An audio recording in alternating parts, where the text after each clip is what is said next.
Good afternoon. We're going to call the meeting back to order.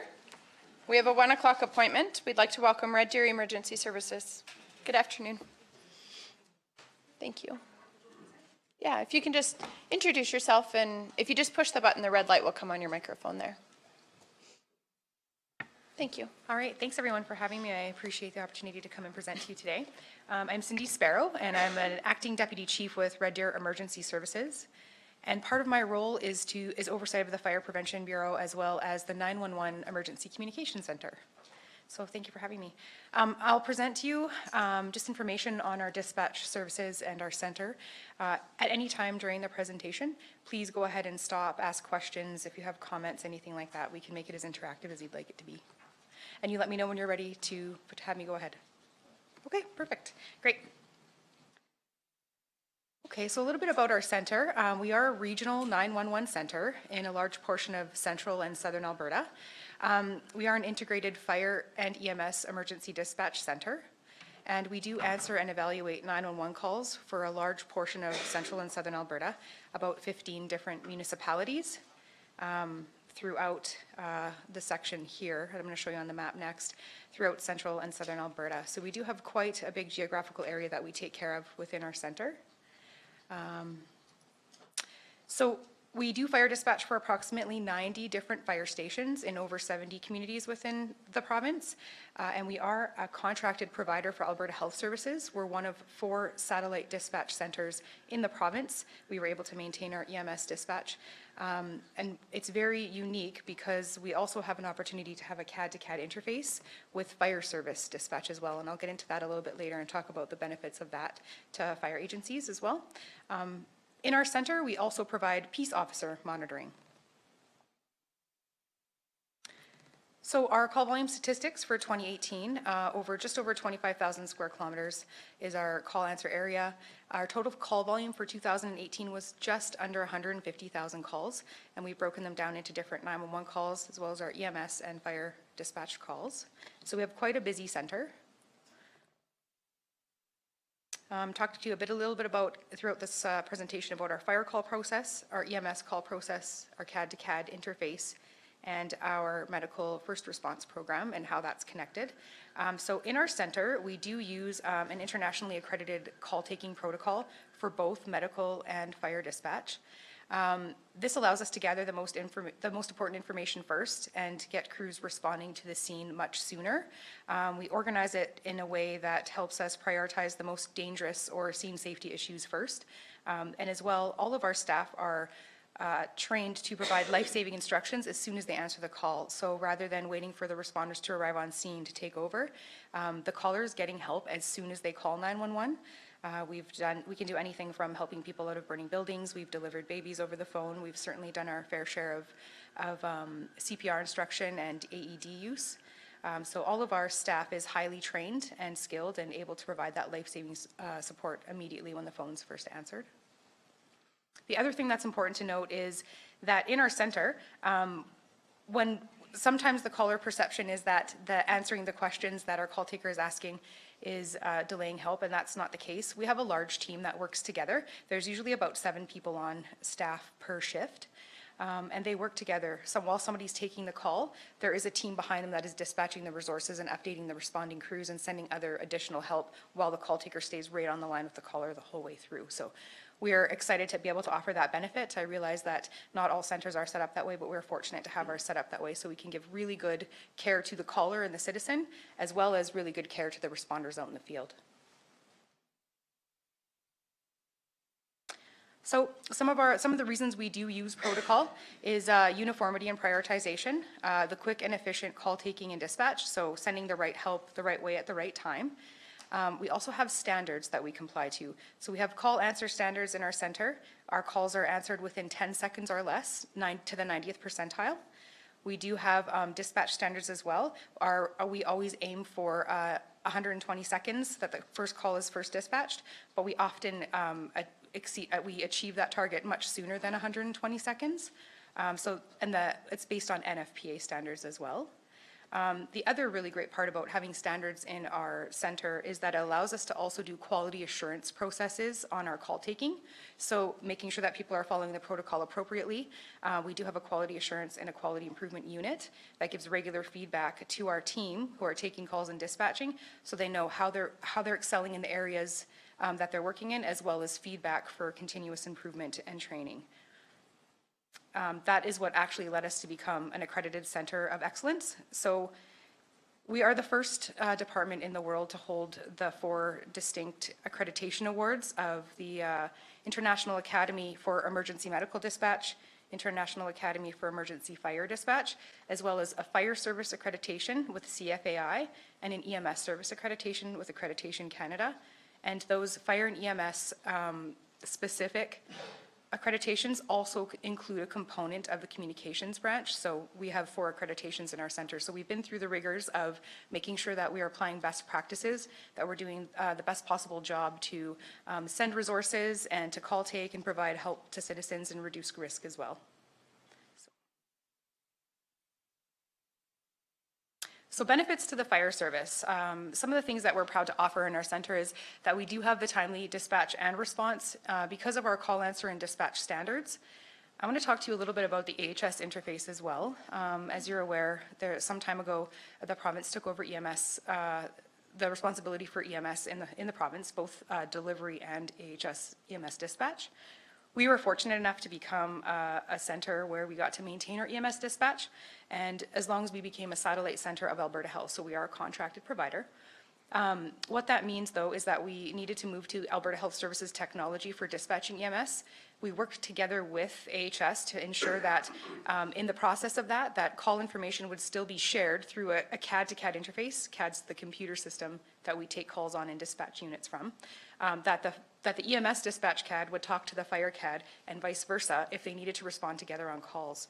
Because it was really important that there's no delay in sending resources. We didn't want an ambulance responding and then fire crews responding way later. So that's really helped us streamline and offer citizens the same level of service as it existed before. So we've seen it work very effectively in many communities. A lot of fire agencies are aware that they can sign up for a medical first response program through AHS. And that is programmed automatically into our computer system for EMS dispatch. So whatever the fire agency has elected to respond to for medical co-response in their communities will automatically be sent through to our fire computer system, and we'll dispatch them on the calls very quickly. So there's less room for error in rekeying information. You're getting all of the first-hand information real time and any additional updates that are coming through. So it's incredibly beneficial to fire services to have the CAD-to-CAD interface in their dispatch centers. The other thing that's really great about our system that I like is the notification and the call detail reports. So when you have your initial dispatch, our system will send what's called a rip and run report. So every unit that's dispatched to the call will have its own run sheet. So you'll know the address, the incident type that you're going to, and any notes that have been taken about the call prior to the point of dispatch. So crews get to take that with them as they respond, to reference to as they're on their way to scene. Our system is also set up to, I'm sure you may have heard of different kind of applications you can download on your phone, such as Active 911 or I Am Responding. They're third-party apps that the fire service gets to elect which one they want to use. Our computer system is able to send all of the call details through an email gateway. And then on your end, you get to receive that through whatever app you choose to display on your phone. So you get quick information about the call as soon as it's dispatched. And again, all of the call information that's available up to that point. So it's a great, fire services see a lot of value in that. It helps them understand what they're responding to much quicker. And then there is a capability as well. Because we can send the information out, on your end you get to modify how you'd like to receive that. Some fire services elect to receive that through a text message instead of an app like I Am Responding or Active 911.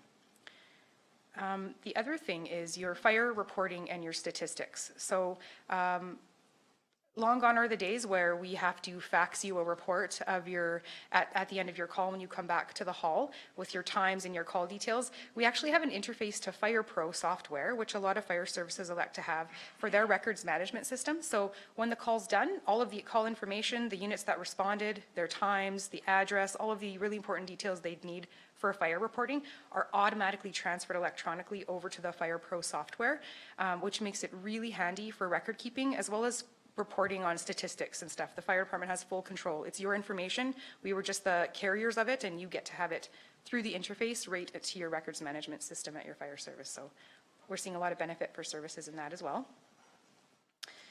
The other benefits are we do have a fire permit program, and I'm not overly familiar if you have fire permit, if you issue fire permits in your municipality.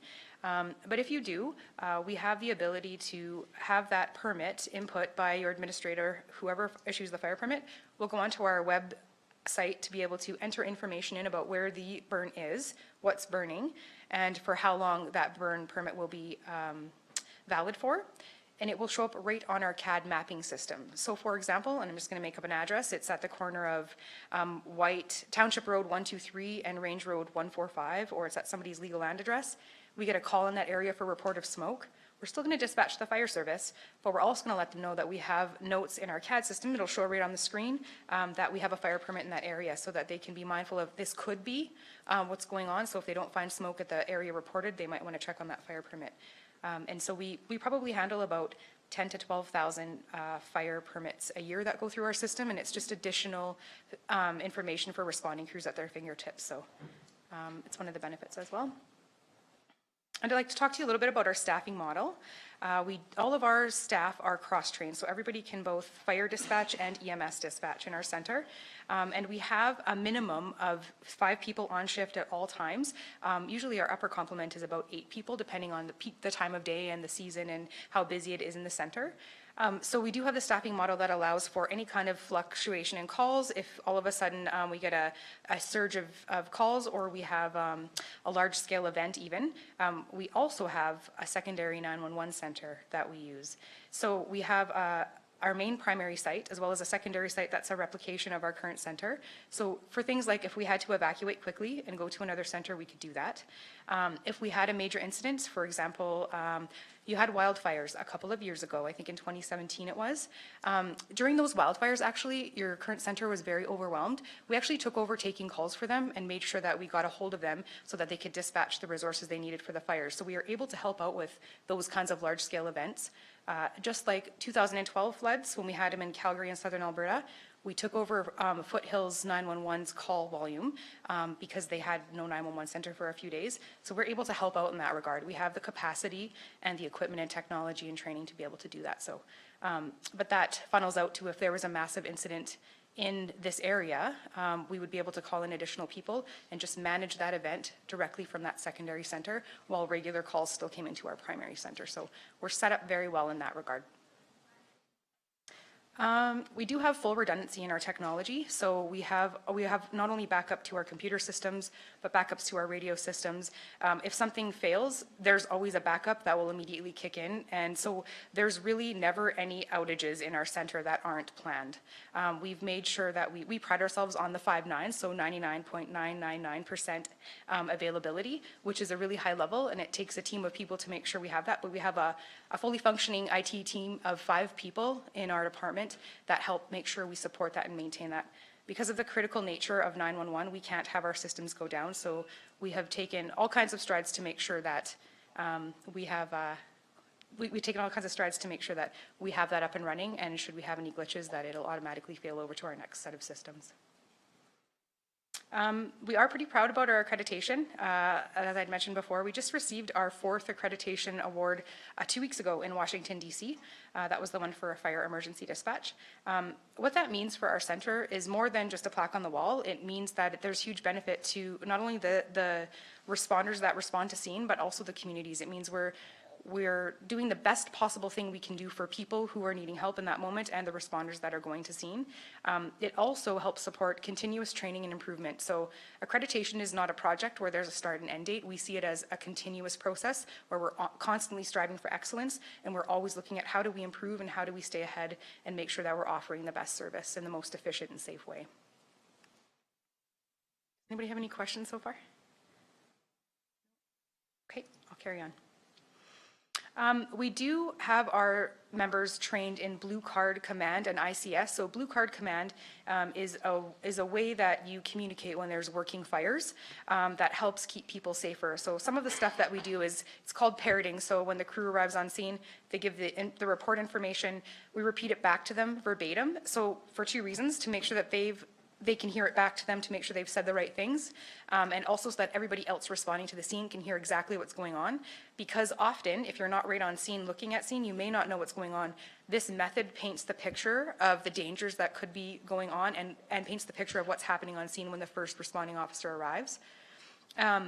We also use the ICS system, so the incident command system. All of our team is trained at the incident command system level, so they're familiar with the terminology in the field when command's established, or there's different kinds of incident command timestamps and features. So if they went into a specific mode, our team's able to support them because they're knowledgeable in that realm.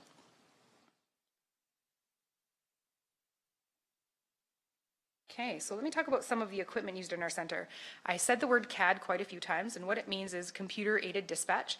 So our technology is all interfaced to one another. So a 911 call comes in, and the information on location and phone number comes right into the computer system that we're looking at. So it's already input into the system for us there. We verify where the caller's at. We use our electronic protocol on the system to make sure that we're gathering all the pertinent details for the call, and we dispatch crews right off of the same system. And all of that information is available to the crew once they've got back at Hall and finished their call. All of that stuff goes in their fire report, so they have a step-by-step electronic detail of what happened from the time the call was answered till the time they arrived back at Hall.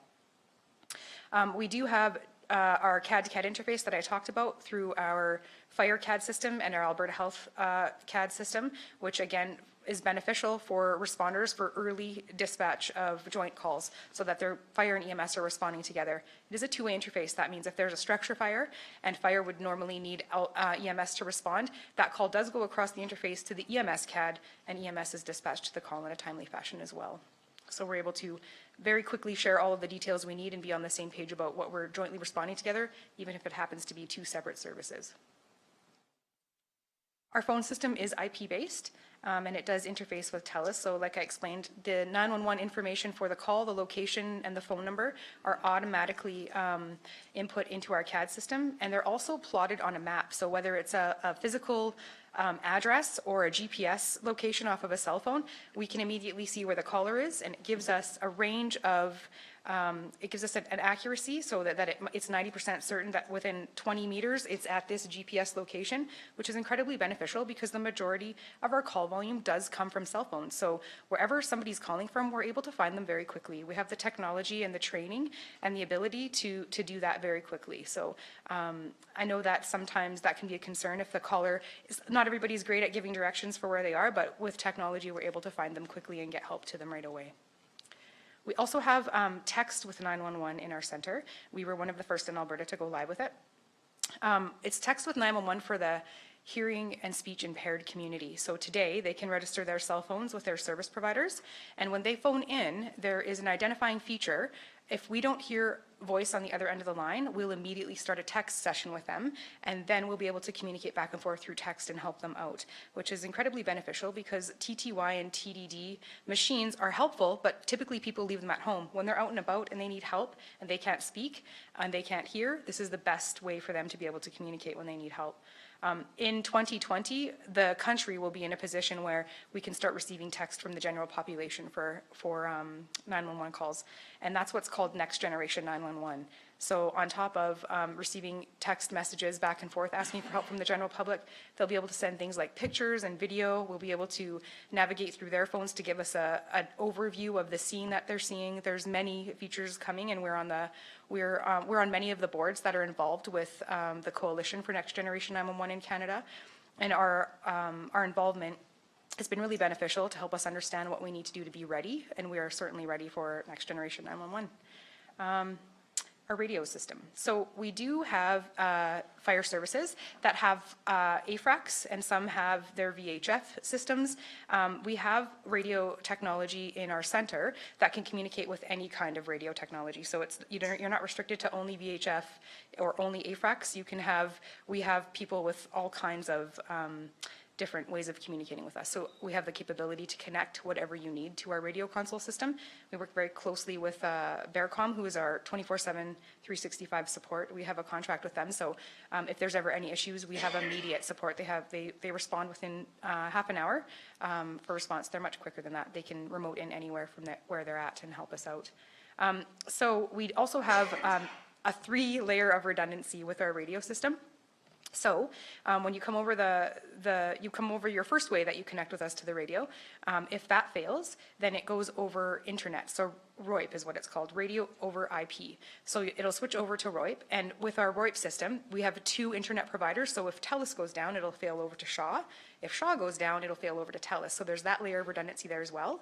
And if for some reason, by some natural freak accident, internet is down as well, it will automatically fail over to the wireless mobile system, so it'll go off cell phone. And the beautiful part is that we've had it do that before, and agencies don't even notice that it's actually going on to this redundant system. It's such a seamless process that it doesn't interrupt service at all. And so we have 3 different layers of redundancy that we've worked really hard to make sure that we have, because if we are not able to connect with you out in the field, that's not helpful for you, and there's many dangers and risks. So we've done our work to make sure that we are a fully redundant system that are able to support. We do have an on-duty officer on 24/7 that's able to handle any kind of situation that may come their way. So that's the first line of contact. If fire services have inquiries or they have concerns or they need to report an issue, there's always someone on duty that can help them. It won't wait till the next business day. So you can get a hold of them either through email or cell phone right in the center at any time. Just showing you some pictures of our fire dispatch system. We have 4 pods plus a 5th off to the side that you can't see there. So that's a few of our fine folks. This side of the room is the EMS dispatch center. Again, it's in the same room, just happen to be on different sides of the room. And again, that technology is connected with each other so that they can share calls when they need to. And then we always invite people to stop by and see us. You're welcome to come to our center anytime for a tour. I will make sure you have my contact information if you ever decide you're in the Red Deer area and you wanted to come and see what we do in there. We'd be happy to have you. So thank you, and I'm happy to answer any questions. Sure you can.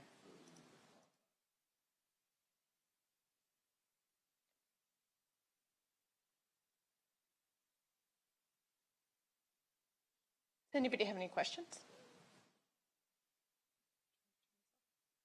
I just have one. Do you have anything for working alone? I know that was an issue brought up from some of our management before. Do you mean for like members of not fire services that That's are working correct, alone? yeah. So we do monitor peace officers at this time. We don't have any working alone in our center. It's not that we wouldn't, we just don't today. We do peace officer monitoring quite frequently for a couple of municipalities. Any other questions? We appreciate the information. Thank you for coming. A motion to accept for information. Jason has moved. All in favor? Motion is carried.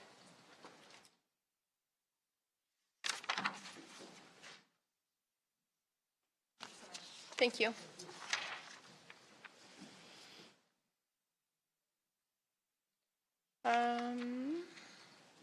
Brian, I had sort of said to planning that maybe we would look at that bylaw again at 1:30. Would you like me to start with Reeves' report in the interim? Yeah, so also at 1:30, just to reference council, so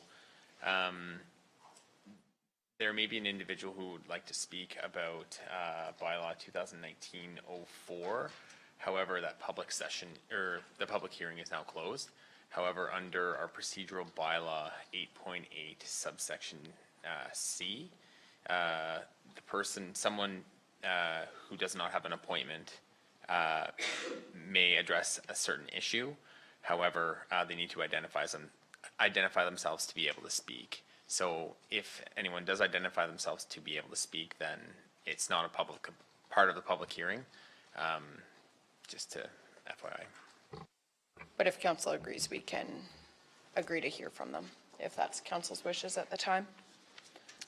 I'm gonna, Question to that, though. We haven't finished that bylaw, right?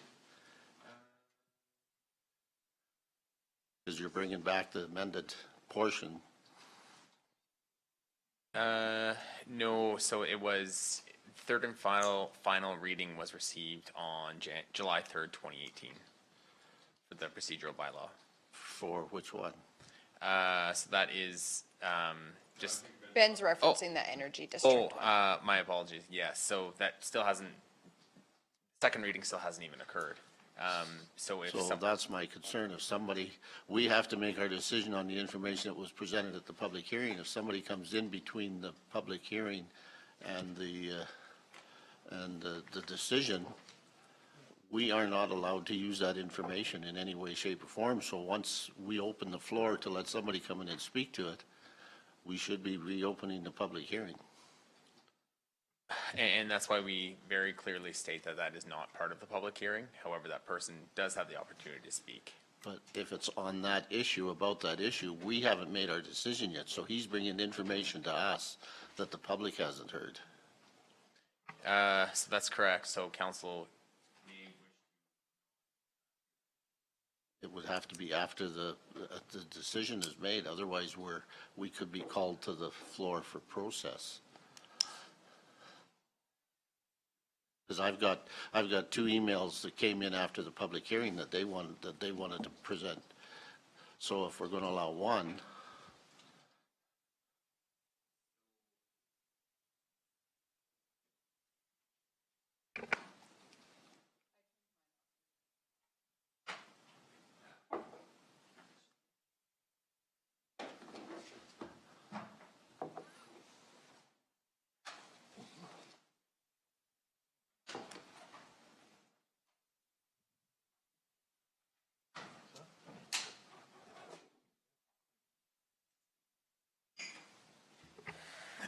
yes, so that correspondence itself cannot be included because that correspondence would be directly related to that public hearing.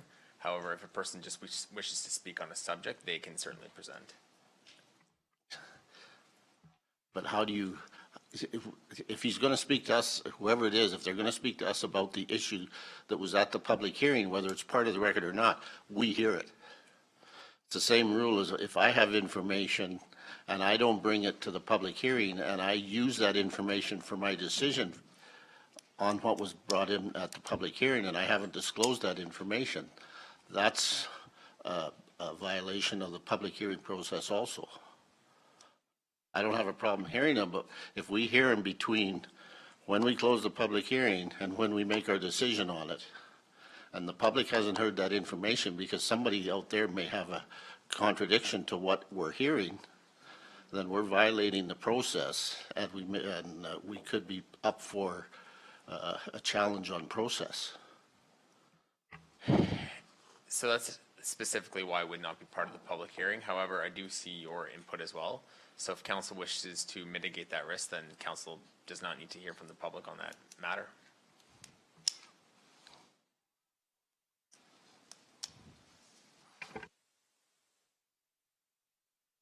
I'm not adverse to hearing the public, but I would prefer it after the fact. And at the same time, if these emails and other people want to come in, yes, I'm not adverse to it then, but in between time, we could be called, and as Ben said, we are only to use the information gathered at the public hearing to make our decision, not anything else. Some of the comment from other council was that it would take up time, and well, if we do something wrong and we get challenged for process, we'll be going through the whole public hearing process again, and that will extend the timeline. So I have no problem. If the council wants to hear them, then go ahead and hear them, but then you may get challenged for process.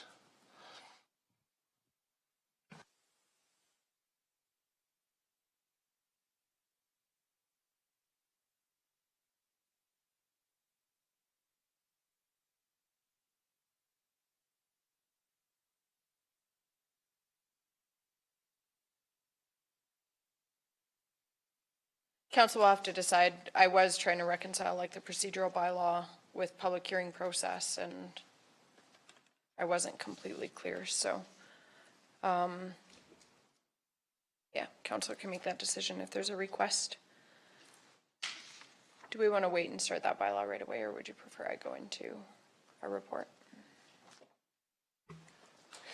Well, we can go ahead with the bylaw. I think an opportunity has been provided to the public to speak on it, so we can just continue as is. Is staff prepared to present the amended bylaw?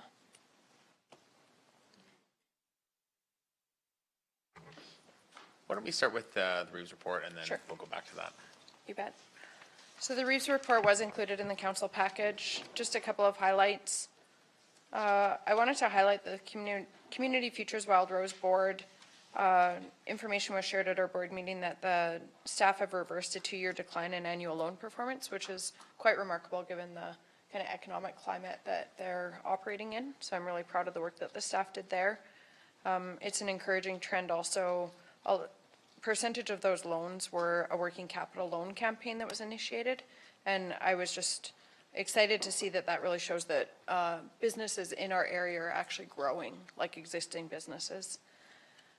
I did attend a Gleason and District Community Association board meeting, and there was some really good information provided by a Rural Municipalities of Alberta Insurance representative, and he cleared up some misconceptions that the board had around insurance. And they also expressed thanks to administration. I think Brian was out at the previous meeting, and they're really helping them kind of sort out some and clarify some things there. I did participate in 2 days of crisis communication training with the town of Strathmore and a number of emergency management staff. It was excellent training, really good takeaways in terms of practical things to improve emergency and public information during crisis. We also had to do radio interviews and on-camera interviews, which people then critiqued. Yeah, Mackenzie's chuckling because we all had to do it, and it's really challenging actually. Like until you do it, you don't realize how challenging that is. Oh yeah, that's what a lot of people said, right, Mackenzie? Until they actually had to do it. You will note that I have included a number of documents from Marigold Library in my report. At our last AGM and board meeting, the value of your investment and power of your library cards were presented for 2018. They were available. So I have included those as information as an addendum to my report. Further to that, I have had some feedback, some phone calls and letters from ratepayers regarding the decision surrounding the library funding. So I was going to ask council if you would, I was going to recommend that we schedule an appointment to hear from those that have concerns regarding the library at our next council meeting. Give people an opportunity to be heard if council's in favor of that. I also just wanted to recognize the hard work that our staff did in our Wheatland Regional Emergency Management Plan that was presented at the Wheatland Regional Partnership meeting and showed that some really good work has been done there, and it's really exciting in terms of building some increased capacity into our emergency response planning for the region. So that's my report. I will move that it be accepted as presented. Any questions? All in favor? Motion is carried. A motion to accept the Marigold Library System reports as well. Any questions? All in favor? Carried. I'll move that we ratify Reeve Link's attendance at the crisis communication course on the 10th and 11th of April. Any questions or discussion? All in favor? Motion is carried. I did email a copy of this letter, but I'll just briefly go through it. It came following the creation of the agenda, so I just added it this morning. It's a letter from a ratepayer in Gleason just asking if the county would consider if there was any way that we might be able to help the community save the, remember when we toured the school, there was that kind of building that had the shop equipment and that standalone. So they are saying that they understand that there's different ways that this could go about. They do plan on applying for the Community Adult Learning Program grant and establish a community learning center offering a wide range of adult education programs and short courses, ranging from adult literacy and GED programs to introduction to the trades and skills program, dependent on the expressed community needs or interests. Another possibility would be a community retired person center for engaging in crafts, trades, and initially looking to the needs of senior citizens, opportunities for retired tradesmen to continue doing small repairs and such for the community citizens could be available. The community center qualifies as a suitable organization to initiate this program. There are several options possible involving the shop. They're wondering if we would consider one of these options. The county could maintain ownership of the building and lease it to the community center. The community center could purchase the building and a piece of the land on which it sits. The building could be moved to the community center property. So what I would ask council to consider is if I could forward this to administration to bring back, if there are any possibilities for us to consider. I let the ratepayer know that we already had let Golden Hills know about our decision regarding the school property and that we might be too kind of far into that process with the demolition and that type of thing. Golden Hills has been extremely cooperative with the community in letting them access the school, take out any resources or materials. They've been taking out sections of the gym floor and other things that people have deemed useful for different community projects or initiatives. So they believe Golden Hills may be cooperative in looking at this. Yeah, have they talked to Golden Hill? Because I know the same thing. I mean, our family went and got 2 truckloads full Yeah. of stuff, because that's what we need. They haven't, they wanted to come through council first and then just see if we would go to Golden Hills Because or. I've been asked the same thing multiple times, and I said, well, we don't own the property yet, so talk to Golden Hills, and we'd be more than willing to help in that aspect as well. So would council be amenable to administration working with this, members of the community and Golden Hills to see if we can facilitate this, if it's feasible? I just don't want to pay for anything. I reiterate that comment. My only concern is, same as before, was lots of ideas. What's the plan? And that's the biggest thing. And I think we need to give if it goes along, we need a very short timeline for an answer as a sustainable plan to keep it going, because there's expenses in everything that happens, and there's no budget for that from this. I think the the moment. community association already pays their own insurance through the county, is my understanding. And it seemed that if this could kind of be acquired under the community center, it could maybe be under the auspices of that. So then it mitigates the liability, those risks to us. There aren't the substantial costs associated with this small building in terms of utilities and that type of thing that there were with the school. So it's obviously a lot smaller scale.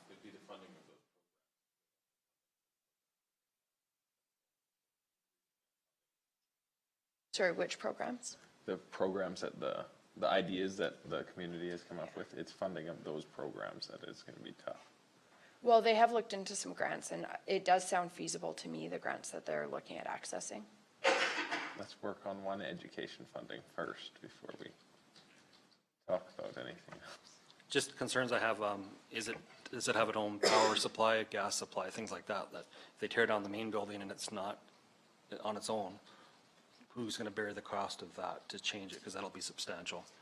And general condition of the building, has it been assessed for what kind of repairs it need to let people go in there? It hasn't been used in quite a few years, so that's the only concerns I have, and hopefully they have the same, so. And this is a very preliminary thing. The only reason that I agreed to bring it today is just because of the timeliness with the demolition. And so, no, I'm not asking for any commitment or any decision. I'm just asking for direction in order to allow administration to listen to the ratepayers and perhaps get in touch with Golden Hills and just basically bring an RFD back with potential options if there are any. We may be too far past the time in the demolition process. I don't know. So I would put a motion on the floor to forward this correspondence to administration to bring an RFD back to council regarding options around the community shop that was built on the Central Bow Valley School site. Any questions or discussion? I just kind of like what Jason said, it's not even ours to make that decision yet. That's the problem. Yeah. Like, it's not, I don't. Can't I make a don't decision on know something how that's ours, not feasible ours. it is. We could certainly reach out to Golden Hills and kind of see what our options are. It certainly isn't our property as of right now. I think in this transition phase, I think Golden Hills would be open to kind of see what ideas we have, but until that kind of point, we can't really do any action until we can't physically move the building until we own it. Of course. So my question would be, if we're getting involved in this, the community, I would rather see the community go to the Golden Hills and make any agreements they have. If we get involved in it, it's gonna be our dollar. It's not gonna be the community's dollar. It's gonna be our dollar that's involved in it. That's why they're coming to us. If they could do it on their own, they wouldn't be coming to us. So are we willing to expend those dollars to look into this? I don't know that there would be any cost to look into it. I see what you're saying, that there could be a potential cost that would need to be determined who is responsible for those costs. Can you just clarify what costs there would be involved in looking into it? I'm just wondering why we would be the go-between between the community and Golden Hills. They can get the information from Golden Hills that we're gonna acquire, so why? My impression was that it was through conversations now. I believe they've been working more with like the maintenance or the buildings people. So maybe they didn't get clear information, but I believe the information that they got from Golden Hills was that Wheeline County should be kind of involved in this discussion because we'll be assuming because we were involved in the initial discussions and we'll be assuming the land. Yeah, we were involved in the initial discussion because the land was offered to us, and we've since turned that down. We've turned that back to Golden Hills. For them to do, they're doing the demolition, right? Until that's finalized, it's still in their name. And that whole process is part of the demolition, whether they do it or they don't do it, so. Yeah, I don't know if, do you want us to ask Golden Hills not to tear that? Our ownership and then sell it? That's one of the options. Well, the community could purchase the building and piece of the land on which it sits. I agree with Councillor Armstrong that as soon as we get involved in this, we're assuming liability, because if they decide to tear everything down and they leave that shop there, then we're gonna be, who's responsible for that shop not being vandalized and all that kind of stuff, right? Like that, I don't think it's probably, I mean, if they're serious about this, for them to, because that's gonna have to be moved somewhere. And I can imagine that we could probably provide storage. There's probably room to provide storage for that building in the Gleason Yard somewhere if they get it moved to there, so that we've got it. But I don't think it helps us to get involved in this until I think they have to take ownership of it. I don't think we want any of that liability.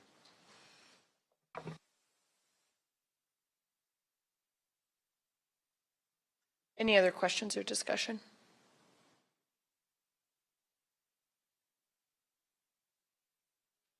I'll call the question.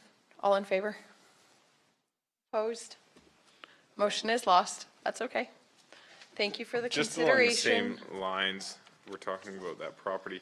I have had residents curious if they would be able to recycle, because they're not tearing down that north playground. But it is not up to code according to our staff. So I was curious if we would be allowing, like, residents the ability to recycle that material, like scrap metal, for scrap I metal don't know about purposes? scrap metal. I know I had a ratepayer I directed to discuss with staff about recycling, but not in terms of scrap metal, some of the other playground equipment that was removed.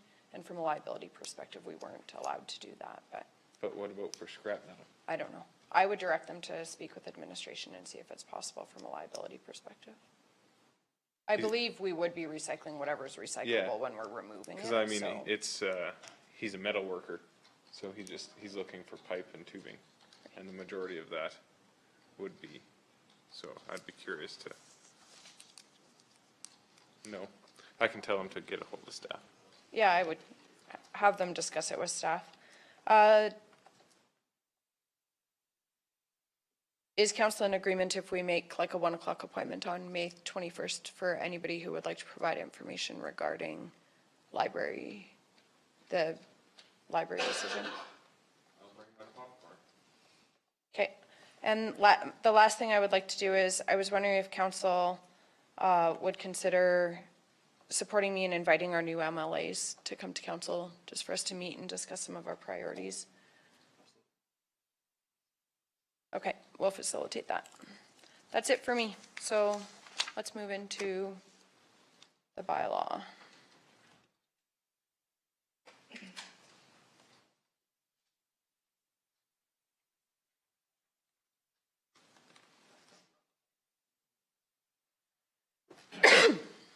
Good afternoon. Good afternoon. So following our discussion earlier this morning, I went back and put together a revised document for the Energy District based off of the motion put forward. So I'm just going to pull that up right now. Okay. So staff recommended that the turbine height definition be added into the document here. There we go. So that has been added. Turbine height here, and it also includes an image for reference. And this was the same definition referenced in my report. I also included, there's another image on here as well, probably just formatting. But I did have two images here. One was for the property line for the vertical projection, and then another one for a dwelling with the same instance as a vertical projection. So I'll just, I might just have to go up and bring that back in afterwards. The other items that were requested to be amended included staff suggestion that setback parameters for WEX Category 2 would apply from the vertical projection of the turbine arc. And so that's the areas highlighted in yellow here that were added in as reference for setbacks for front, side, and rear, as well as residential. As well, there was the request that items 4 and 5 be applied to the district with removing the request or the suggestion for subdivision and just strictly rezoning. So under special requirements, I've just crossed this out, and that was originally referencing subdivision. I've put in 2 points here for clarity. If council would like to keep these in there, great. Otherwise, I can remove them and it'll just be a district. But it states the lands proposed for solo or WEC development do not require subdivision as part of the redistricting process. Spot zoning for the purpose of developing the lands for these facilities is intended and used where necessary as a method of constraining the solar and WEC development to the lands they encompass in their entirety. And then I've just added in here, Development Authority has the discretion to recommend where spot zoning is appropriate for their proposed lands and development. In some cases, an entire parcel may be required to be zoned or part of a parcel zoned. So it's just explicitly stating that in the case where partial zoning is required, we have the discretion to recommend that. In addition to that, it did kind of change some of the setbacks for solar because originally it had stated that, let's see if I can get this. Let's see, residential. I had originally written in here 300 meters from the property line that is directly adjacent to a neighboring residential dwelling for solar facilities and any associated infrastructure. I've provided clarity in this because if it is spot zoned, that means that it doesn't necessarily have a property line. So I've stated a setback of 300 meters from the furthest extent of the redistricted area for a solar facility from the property line that is directly adjacent to a neighboring residential dwelling must be maintained, or from the dwelling if no property line exists. So hopefully this is a bit clearer as to where the setback is applied to. Again, if imagery is required, I can provide that as well.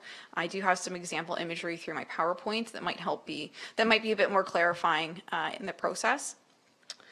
And then there was also the request to to amend the residential setback requirements as proposed by staff. So that's just saying that the applicant will provide a map showing the distances between solar facility and WEX for residential parcels, adjacent dwellings, just for clarity. And then in the opinion where the Development Authority believes it's necessary, setbacks can be increased if required. And then at the bottom here, I've just crossed out tower access and safety, which was requested to also be included in the amendment, to remove that requirement, as developers and council believed this was not necessary, and staff also agreed, based off of the comments brought forth. So that's all for the amendments that I've put forward based on council's request. If any clarity is required, please let me know, or if there's any further amendments that would like to be considered after or prior to second reading, please also let me know.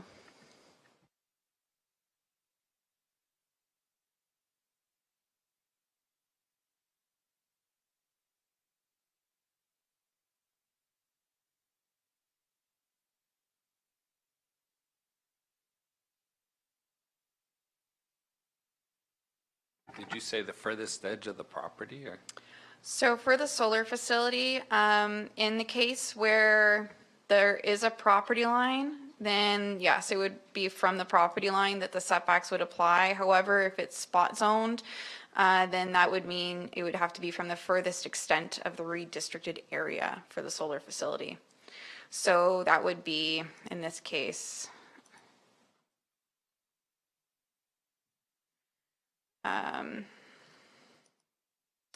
if you have the edge of the facility here being the edge of the spot zoned area, then it's 300 meters from that spot zoned area to the dwelling, or it's from that spot zoned edge to the property line of a dwelling.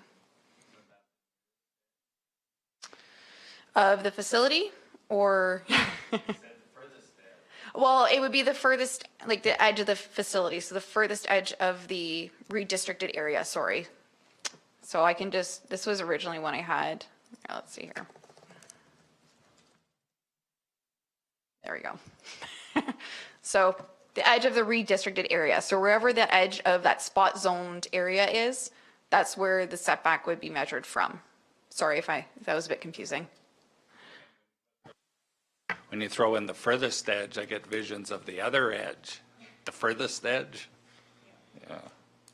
Which would be moving as you move around it.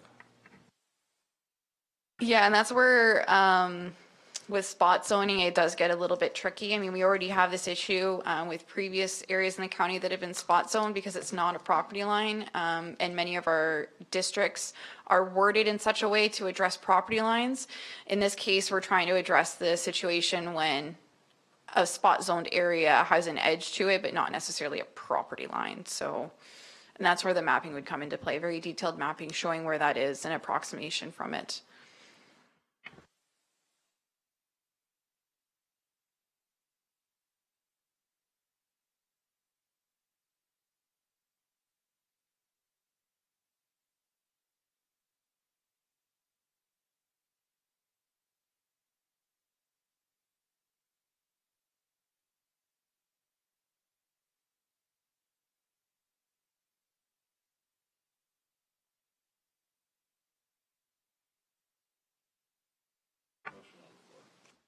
Is there any further questions or discussion?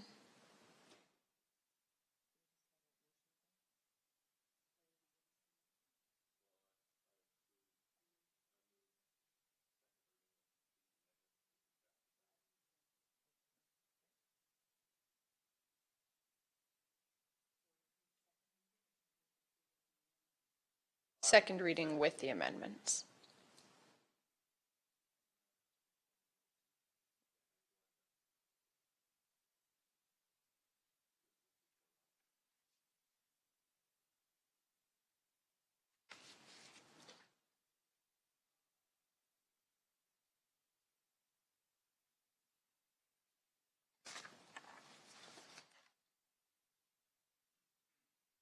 I don't think that box there. Just turn your microphone on.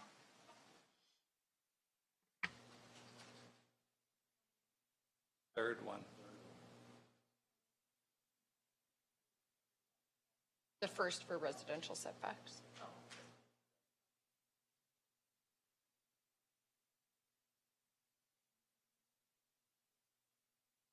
You'd prefer to see the wording edge of the redistricted area rather than furthest extent? To me, that says if it's a 50 acre, you go to the furthest extent of the property line instead of the closest. turn it around, that furthest becomes the closest to the other one. Not that I'm in favor of it to begin with, but.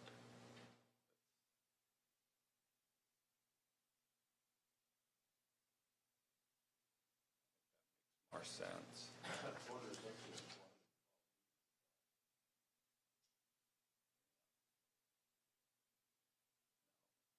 Quarter section across.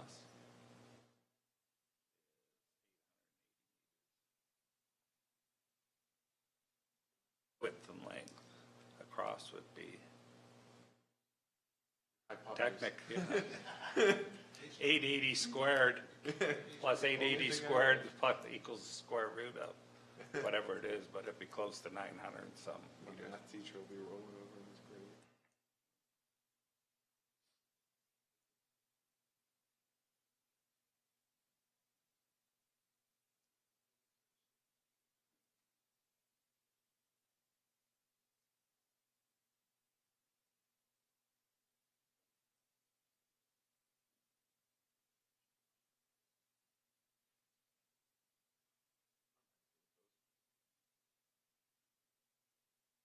Yeah, 800 meters by 800 meters.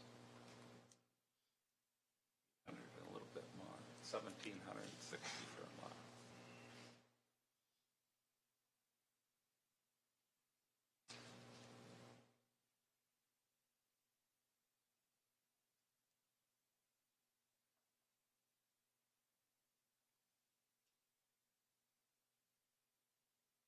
I don't know if staff can speak to one of the comments in one of the correspondence that was circulated. There was a comment made that a municipality must approve an application for a project if it complies with the AUC approval. Are staff able to speak to that comment? Yeah, so because there's a separate body approving these applications for solar and WEX, technically they do have the overriding authority over us.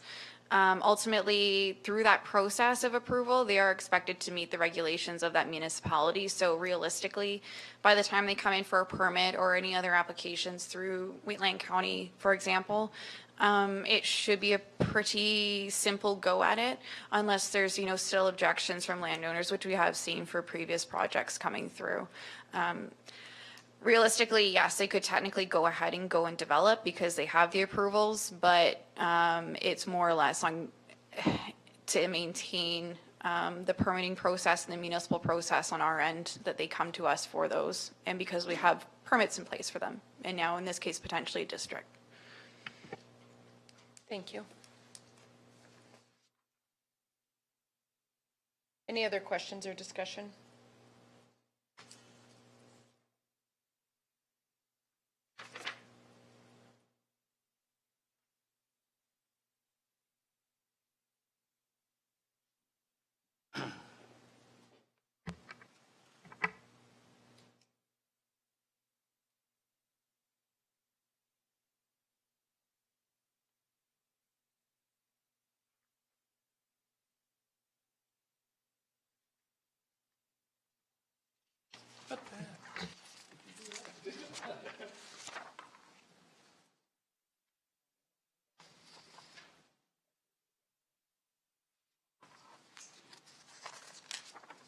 All right, if there's no further questions or discussion, there's a motion on the floor for second reading of the bylaw as presented with the administration's recommended amendments.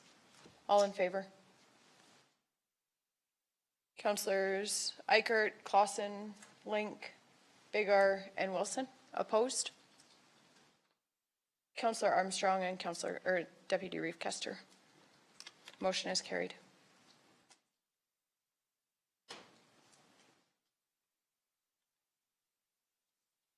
And I see that our 2 o'clock appointment is here. Oh, sorry. Consideration for third reading. Excuse me, I'll move third reading.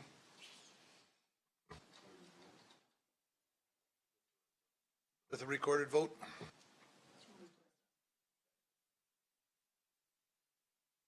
Any discussion on third reading? All in favor? Eichert, Clausen, Link, Bigger, Wilson. Opposed? Armstrong and Kester. Motion is carried. And our 2 o'clock appointment is here. Welcome.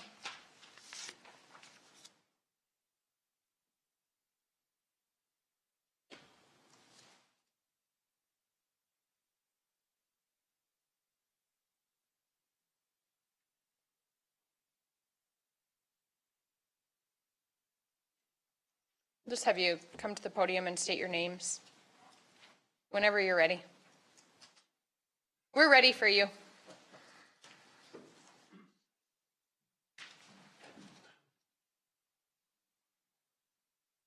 Sorry. Good afternoon.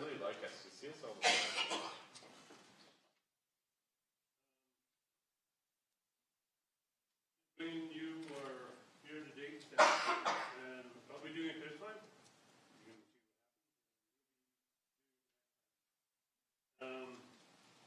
These stats, one are for in rural for both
couldn't hear me? Okay, now I'm going to be held to this. This is being recorded. The ones, I guess, that would relate to the county, I feel like I'm in the movies. The ones that were common concerns were the property files, such as theft of motor vehicle. I won't tell you the percentages because they seem a little bit skewed, like from 2018 to 2019 in this period, it's 800%. It's only 9. So it's, so overall, like percentage wise from 2018 to 29, all the break and enter, theft of motor vehicle, theft over, theft under, possession of stolen goods has decreased by 37%. Disturbing the peace, failing to comply, offensive weapons and stuff has decreased by 50%.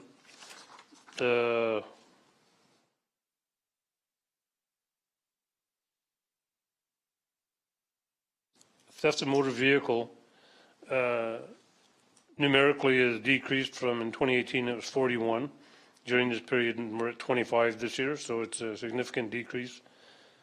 Theft over has gone from 5 last year to 10 this year, but theft under has gone from 54 to 36 overall in property crimes. There's been a reduction of 31%. The common police activities, which there's no criminality involved, such as false alarms, abandoned 911, suspicious persons or vehicles. False alarms has decreased, pardon me, by 70%.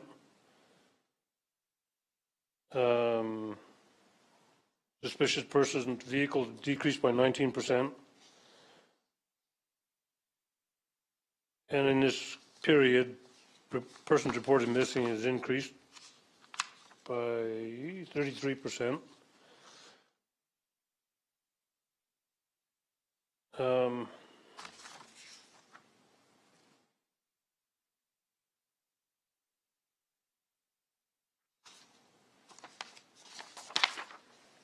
So the, pardon me, the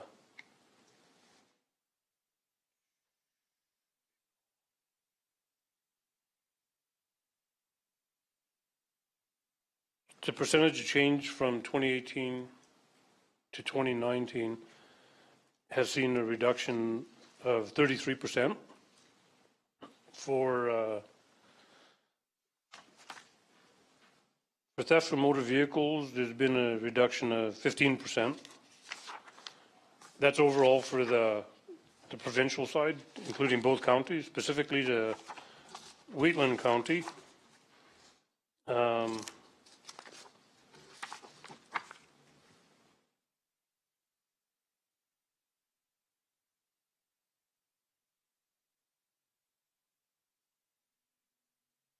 Overall, traffic offense area, including traffic collisions, property damage, reportable, non-reportable, and non-fatal injury, has decreased by 3.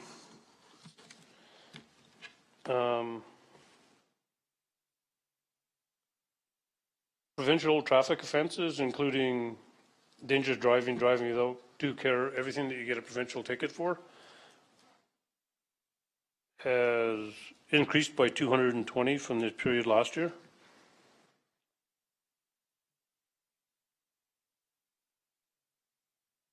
Drinking related offenses has gone up by 3 from the same period last year.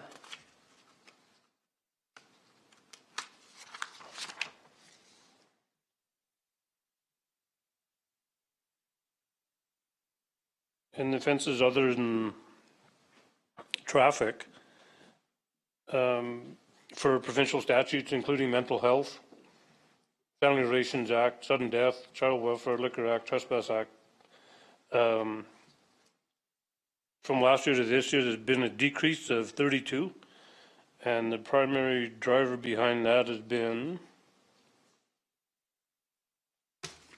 dealing with the Mental Health Act. It went from 27 during this period last year to 7 this year, which is a real positive change. Other criminal code, uttering threats, obstructing police officer, disturbing peace, causing disturbance, has increased by 1. Careless use of a firearm is also increased by 1. Disobeying court order and public mischief is increased by 3. We do these national survey codes to capture data, like an example would be prisoners held, prisoners escorted, written warnings given where it's not an actual offense. Although the traffic offenses that were issued tickets has gone up significantly, the written warnings has gone up by 50 as well, so there's 50 more people that got a break. And there's been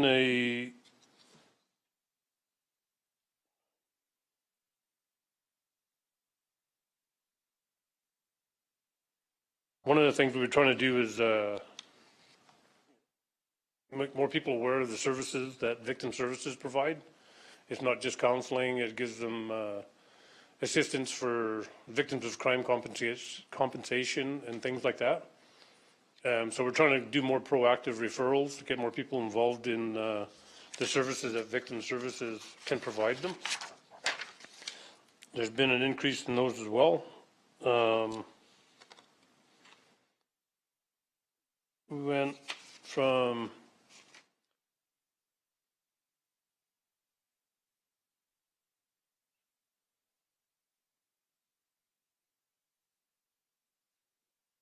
overall in the national survey codes from 50 to 115.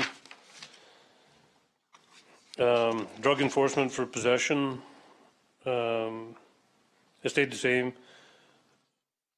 Crimes against the person regarding sexual offenses has gone up by 2.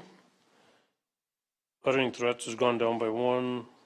And obviously we had the unfortunate, we had a homicide in County a while ago, a short time ago, actually.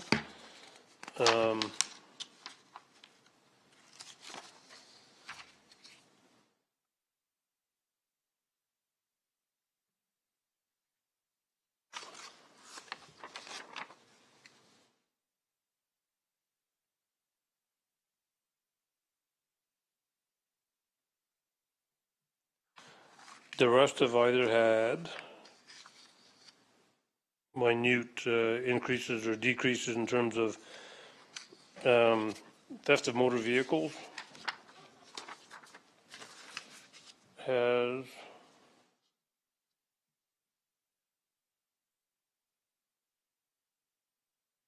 theft of the car has stayed the same. Theft of the truck has stayed the same.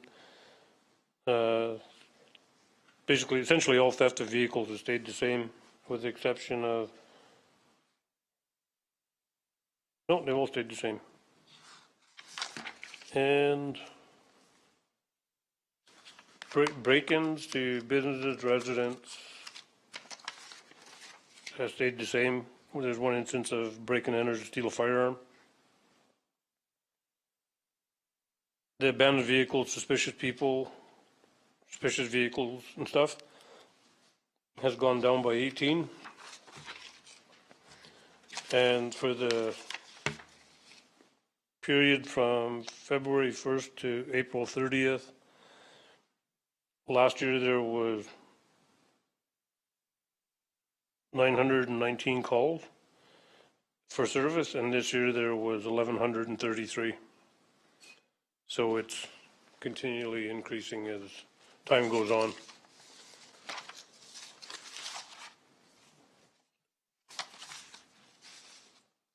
I know it's a lot of numbers, but if anybody has any questions in regards to any specific offense groups or whatever, I could answer your questions. Just a question, I'm not sure you can answer, on call volumes, have you been able to break out what is the calls that are to Rocky View? These calls are solely for Wheatland County. Just solely for Wheatland County? Yeah. Okay, thank you. There's one field that we fill in, we put WHC, so when we search it later, it only comes up with calls for service in Wheatland County itself.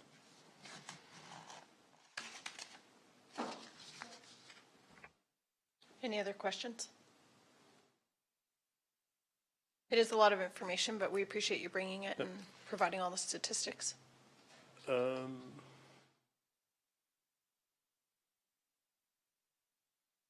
guess part of we discussed earlier was trying to enhance the communication. So we're going to try to do a report that isn't a bunch of numbers. And as far as where we'd send that to in advance, because it's kind of catching you guys off guard that you don't have the numbers to look at. But to send you these reports would not make sense. To try and come down with a different version of what's happening and send that in advance of the next council meeting, so you'll have a chance to look at it in advance and look at any questions that you might have. But having said that, who would we send it to? If you send it to myself or to the CAO, we can make sure it's included in the council package. I think for me, but I don't know how arduous it is for you, what would be the most meaningful for me is probably trends. Like, what are you seeing increase? What are you seeing decrease? I think the increase in call volume, and I mean, you can theorize or hypothesize. I think that speaks to I'm hearing anecdotally, people are hearing that, like, good responsiveness from officers. So I think on behalf of ratepayers that I've heard from, they appreciate that, and I appreciate that for sure. We get a document that's developed by our organization strategy branch, and that's all it is a quick snapshot, and it either shows trends up, down on the major things. I could send you one of those for example to look at and see if that's more in line with what you're looking for. I think something like that would be great. Yeah. Okay. Maybe yearly, the overall statistics, it is interesting to just look at kind of the complete picture, maybe on an annual basis, but if we're looking at quarterly or something, I think a trends, if the rest of council agrees. Okay, I can do that. We do appreciate the communication, and as well, we have set up some calendar reminders for us to reach out to start developing like our questionnaire that we do online, to do that earlier, and to help liaison with the villages and that kind of thing as well. So we Okay. can help out with that as well. Thank you. Thank you. Any other further questions? Thank you. A motion to accept Relatively for unscathed. information. Jason has moved that we accept as information. All in favor? Motion is carried. Thank you.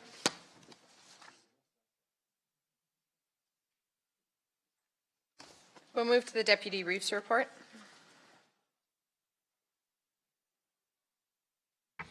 I'll move my report as listed there. If there's any questions, I'll answer.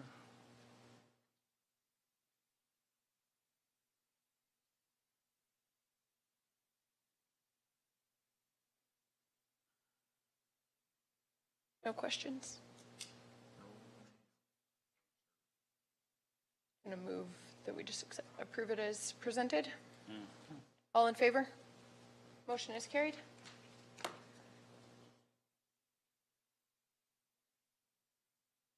Division 1 Councillor.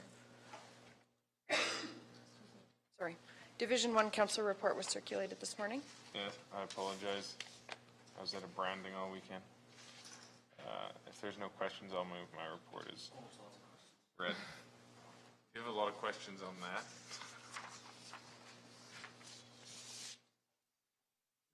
Anything special happen in the handy bus meeting? Yes, actually, I was gonna. Good thing you said something. So, as you guys were aware, we voted to remove the curb funding for Strathmore Handy Bus, and it made front page. And front page of the Times. And the board I sit on, Strathmore Handy Bus, is very unhappy with me for making that motion. And we were planning a special board meeting for tomorrow to discuss the future of my position on the board and their issues with what we chose. So that's what's going on in my life.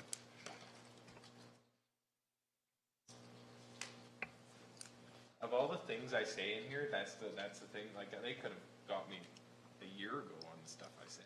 So procedurally, I'm not sure how that works. I don't know if you've looked at, Okay. Through the process, you're nominated by this board to sit on that board. right.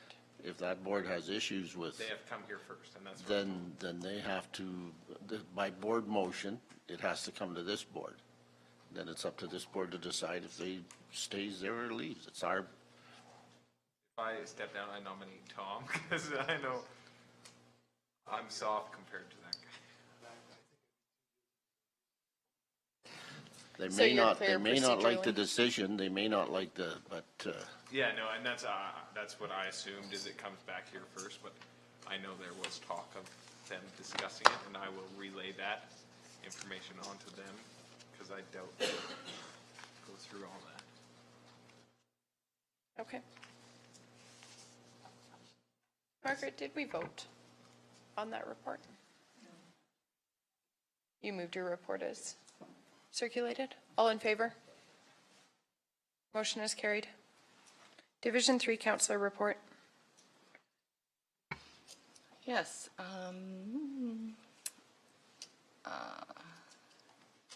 Update on the WDEM's CPR equipment devices. They were passed last night, so they will be purchasing the Lucas. It's automated CPR that gives perfect CPR. Yeah, that's what we saw at Strathcona. And they said they had one and they were trying to get another, and we purchased 3 and, can I say? Up to 8 more for the fire. Up to 8 more for the fire departments. WDEMS is going to purchase them for first responders for our fire departments. Money is coming. Oh, yeah, the money's coming from legacy, legacy fund.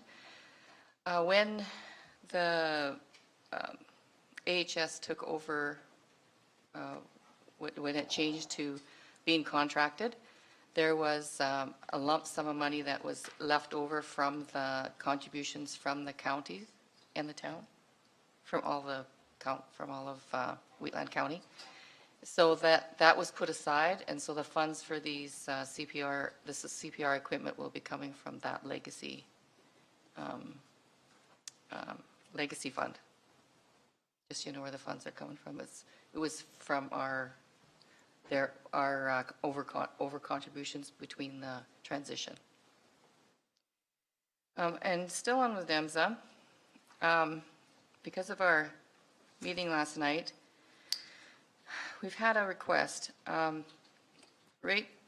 WDEMSA is on a core flex schedule, so that means that 2 of their ambulances are on a 96-hour schedule for the 2 of them. Now, that was signed up when the contract was signed, when we were contracted, they signed that in the contract. Now, through OH&S, everything else, like Calgary, surrounding ambulances, they're not on this core flex, but WDEMSA is. I know that it's what Rob has been telling us is that this is actually causing some issues. The employees are exhausted. It's starting to affect their health, and it is definitely affecting sustainability in their employees. So between AHS liaisons and WDEMSA, and when Rob saw us, our Wheatland Regional Partnership, how it acted and how it reacted, he got the idea, and through AHS liaisons, that we really, really need some political pressure to change this. So he's asked for a letter of support, and every municipality, Rocky Ford is our standard, he's asking for the same, so that we could have a letter sent to AHS, sent to all the MLAs, and our letterhead, the Wheatland Regional Partnership letterhead on it, and eventually have the MLAs invited to our next regional partnership meeting, July 25th, I believe, in July. Yeah. So because it's time sensitive, I was wondering if I could make a motion.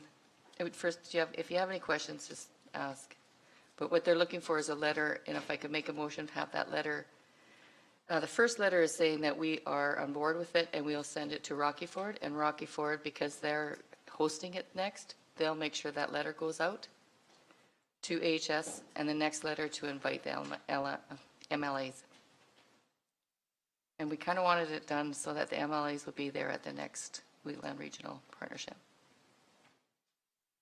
I really feel passionate about this. We can't lose our ambulance service employees to this, and it's wrong.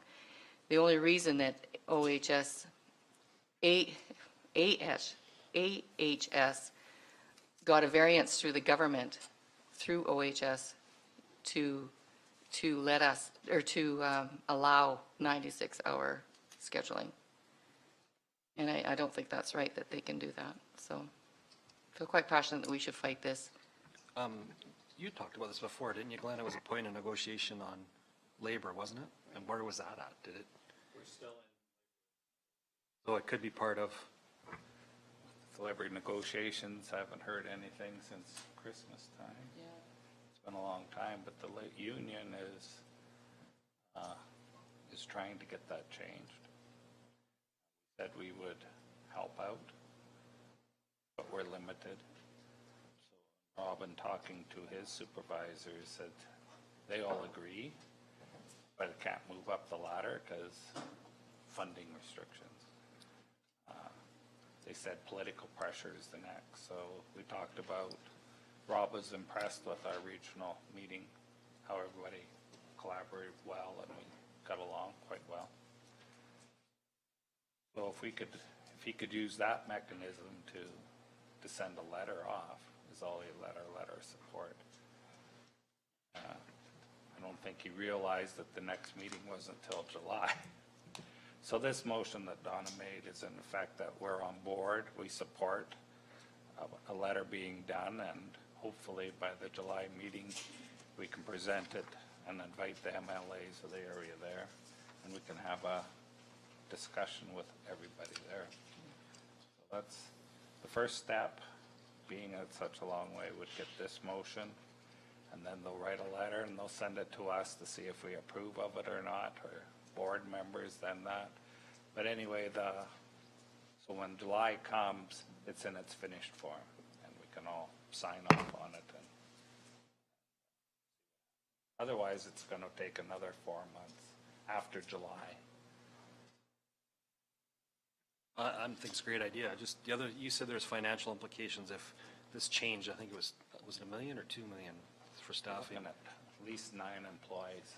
Yeah, that's what I thought. paramedics. So, We want paramedics. yeah. Currently, we only have one car with one paramedic. They call it ALS. I don't know what they call it now. The ALS and BLS. The other two are BLS. We'd like to have them ALS. We are the most heavily taxed in man hours per shift, like this Core Flex. Have the least amount of paramedics on our cars of the whole Calgary region.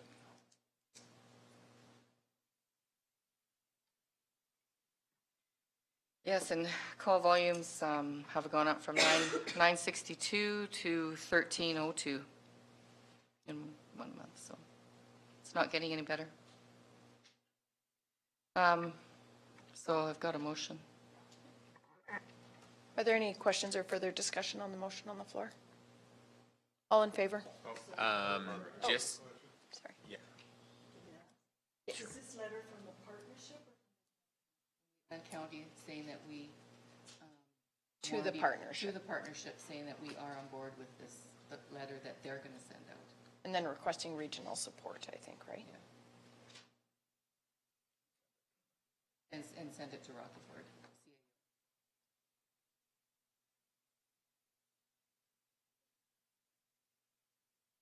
Any further questions? All in favor? Motion is carried. And I move my report as read. Any other questions regarding Donna's report? All in favor? Motion is carried. Division 4 Councillor report.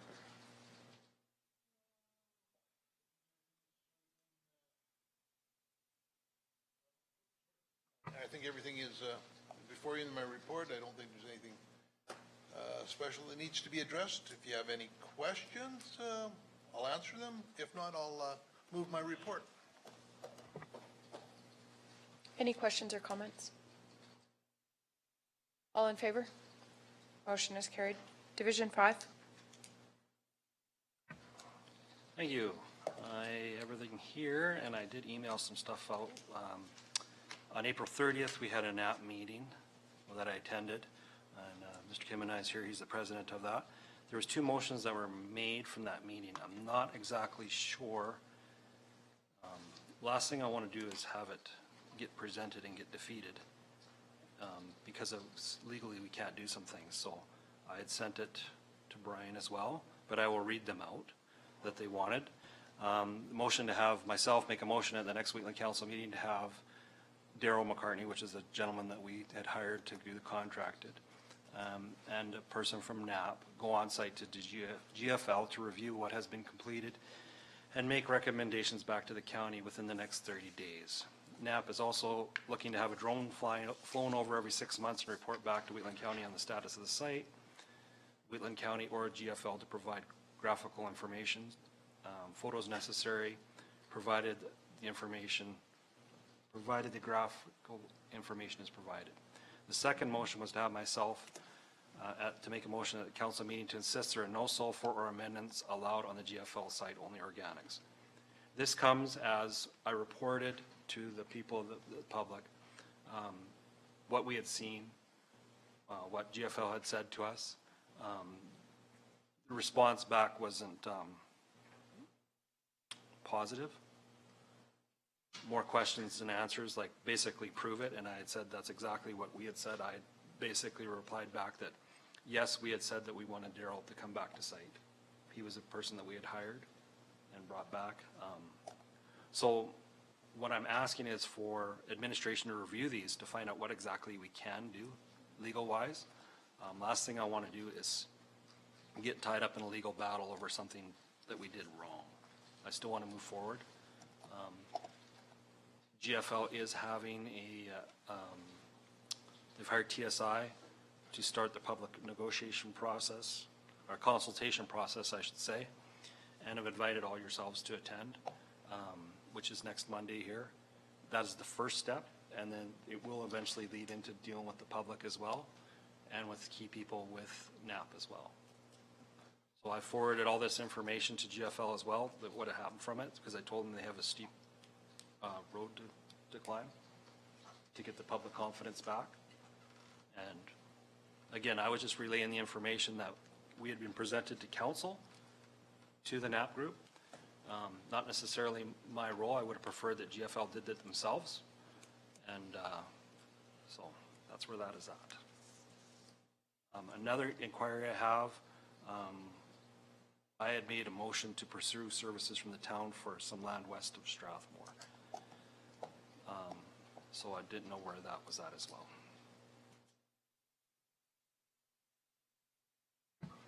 I'm also unsure where that is at, but I'll definitely look into that for you and get back to you at the May 21st meeting.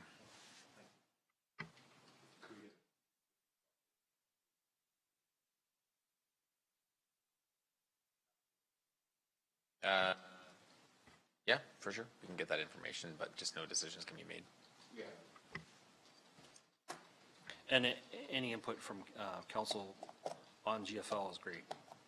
Like these motions that came, like I said before, I can present them. If they get defeated, I don't want that to happen.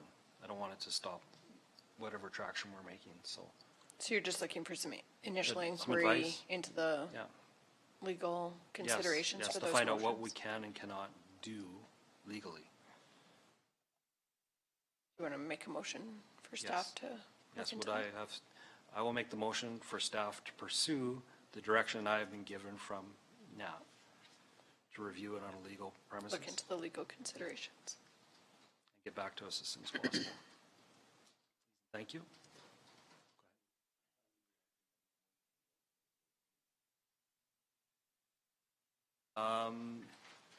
May 13th was a request from GFL and TSI for council to attend.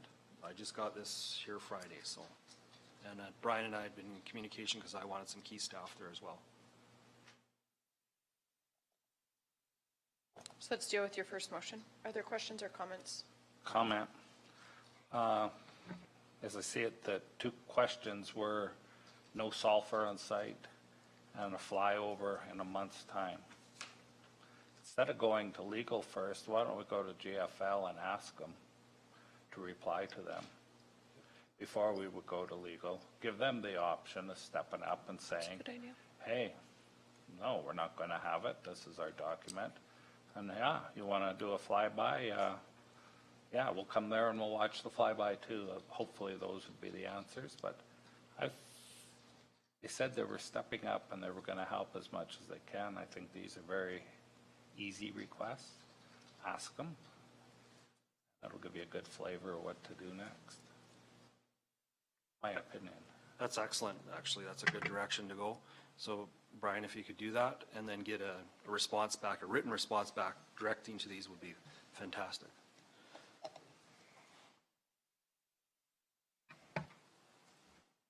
Do you want to amend your motion? Friendly amendment?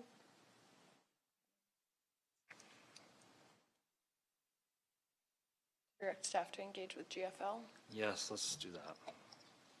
Direct staff to engage with GFL with these two motions as I forward them to you and get their written response back before pursuing any legal.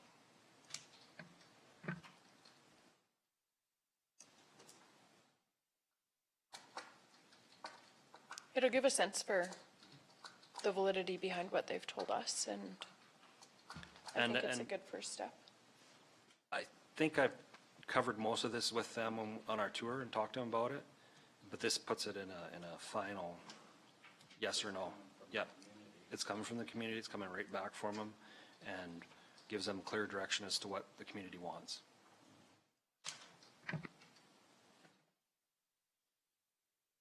Margaret, are you clear on the motion?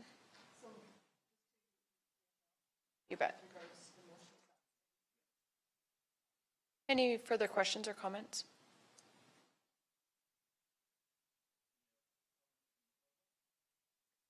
At council's will, we can hear from, is council all right with it? I am. Please, if you want to just take the microphone, state your name. We're always happy to hear from you, Mr. Kim and I.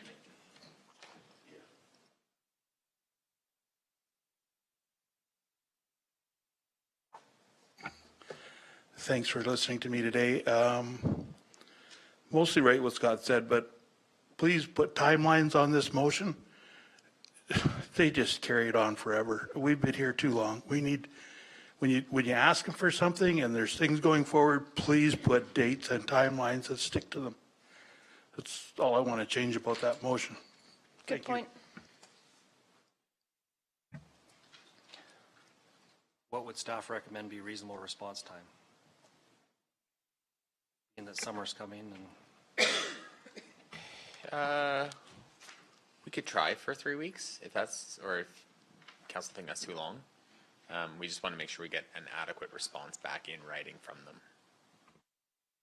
okay, let's add that 3 weeks to that if that's okay. And then what I'll also do, I'll bring it up in the public engagement when they have TSI. This will be they've already have a copy of this, but I'll bring it back up too so they know. Any further discussion? All in favor of Scott's motion? Motion is carried. A motion to approve your report. And I would make a motion to approve the rest of my report. Thank you. Any other questions? All in favor? Motion is carried. Division 7.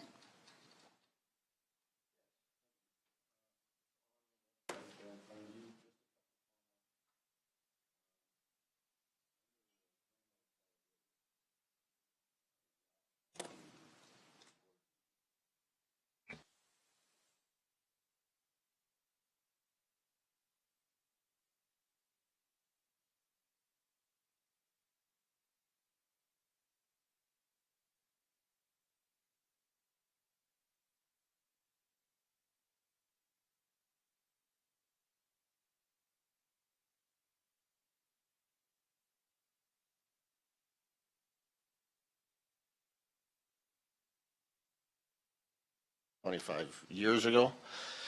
So we're doing an extensive review on it. We had the outfit that supplies them do a partial review on 6 of them. 3 of them were found to be past their end date, so they're almost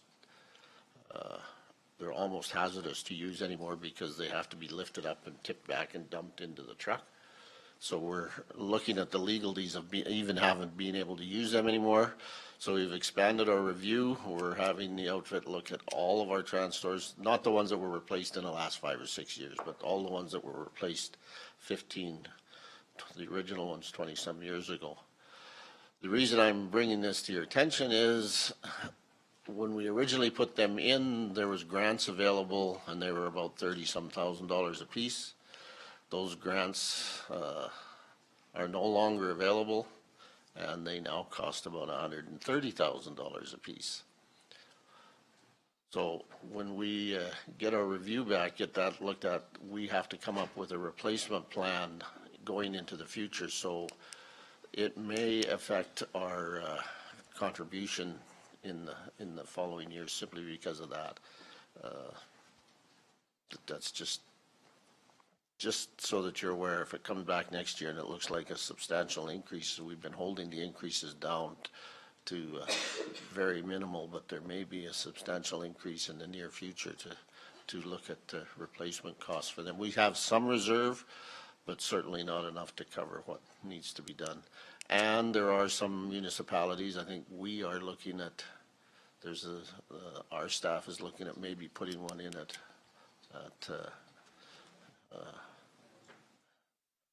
Lyelta, yeah. So the issue around that may be that we may end up having to install our own and work something out with them. So when the staff's looking at it,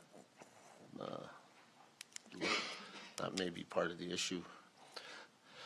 So that's Drumheller Solid Waste for information. The other one is SEWA, and we're having our annual meeting on the 24th of May, and everybody's welcome to attend, and I will put a motion on the floor for any of council that wishes to attend to be allowed to attend. That's in Vulcan at the Legion, and there'll be notice come out. I think it's at 11 o'clock or 12 o'clock, somewhere there, but I'll let you know. Yep. It'll be coming out.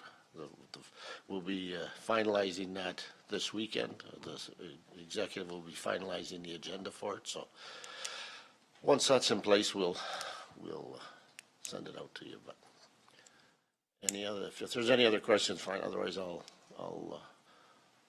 move my report, and I'll do the motion first for the attendee of that.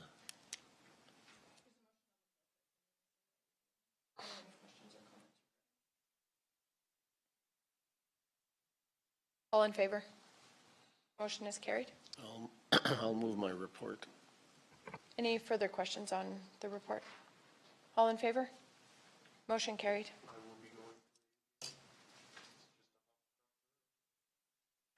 And I will not bend my apologies. We have CMRB that day, so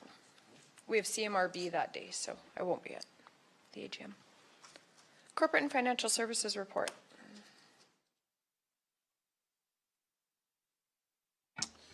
Yes, good afternoon, Council. So the Corporate and Financial Services report is on page 360 of the agenda. To note, the biggest item that affected the ratepayers this month was mailing out the combined tax and assessment notices. Those were mailed out on April 26th. So as a previous council resolution was made, any persons with more than one role had a summary page with them. This year it was on a pink piece of paper, so it's very hard to miss. Included with that was our tax insert. So just with that, everyone would have received it, and just general information about the county was in there. So that's it for that report. Any questions? Are there any questions regarding corporate and financial services? Summary page.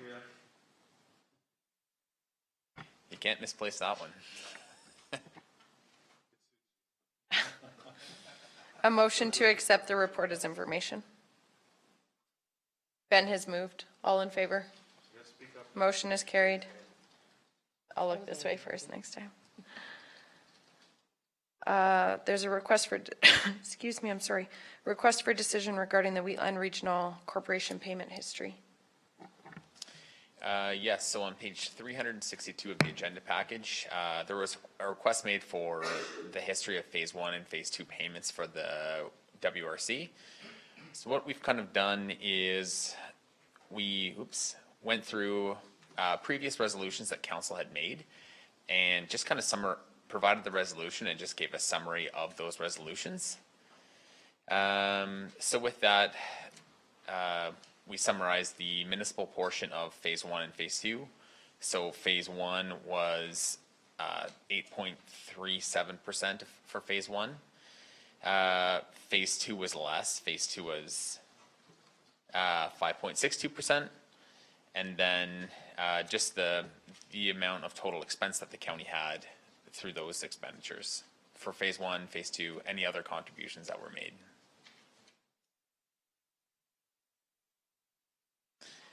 Also, there was an attachment provided as well. So what that kind of summarizes up is what check was made for what purpose, the resolution behind the check number and the amount of each check, and then kind of what is outstanding as of April 29, 2019.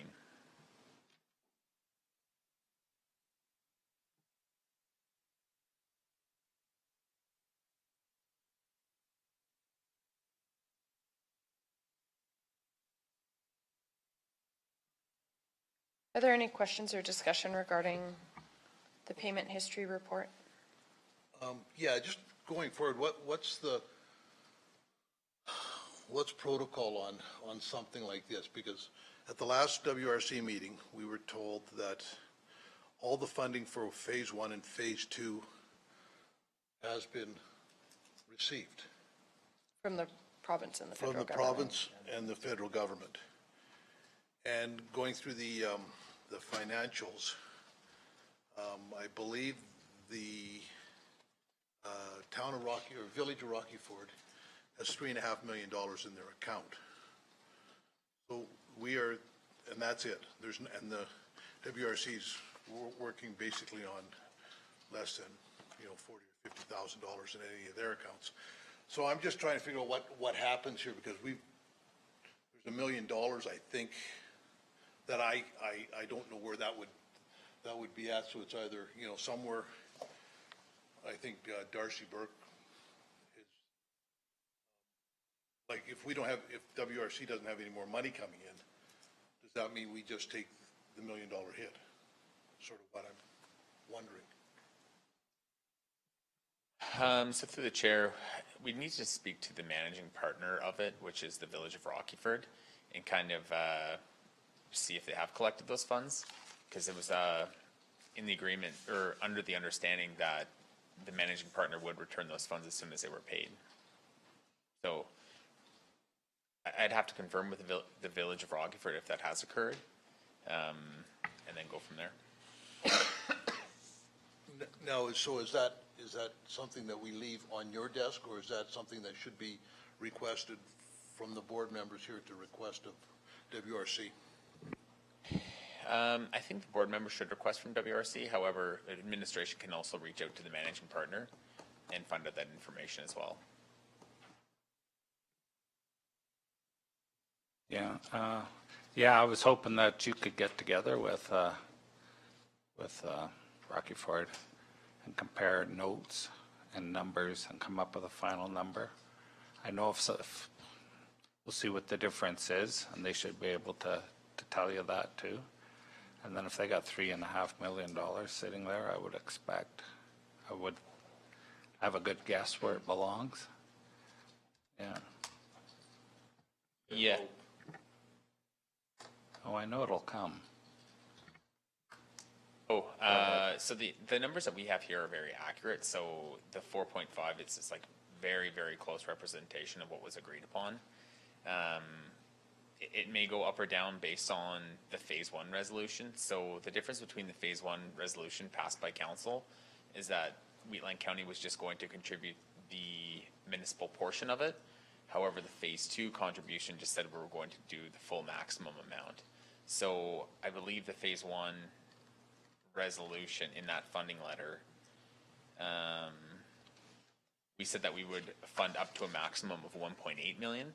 However, based on the actual expenditures of phase 1, there was, I think the total expenditures of phase 1 was about $12.8 million, at least the numbers that we had received. However, there was also a side project that the county undertook to do with water distribution within the hamlet of Gleason, which was excluded from this. So with the water distribution of about 450,000 plus our phase 1 contribution of about $1 million, that's where the 1.477 came from. Phase 1 was very under budget compared to the initial estimates. So the initial estimates of that project and the grant funding was about $22 million, and the grant funding being the 20.2 or something like that. So. Yeah.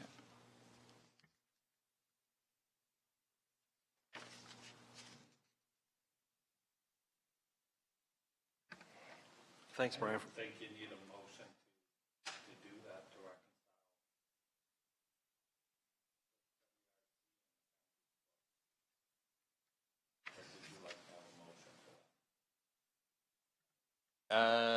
We don't need a motion administratively to go do that, because that would be kind of part of a regular procedure to follow up. We can certainly follow up. However, I would also suggest the council makes a resolution for the board members to take any further action that they deem necessary for this, with the managing partner as well. Reported a long time ago that there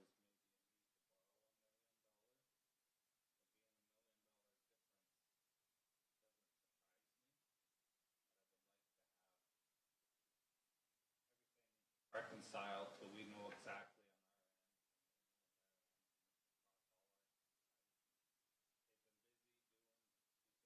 on our end. Phase one.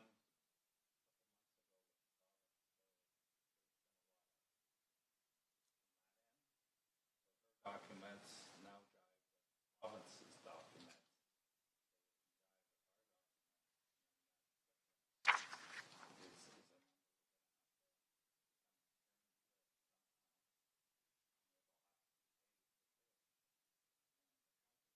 I'm gonna just turn your microphone on, Glenn, sorry.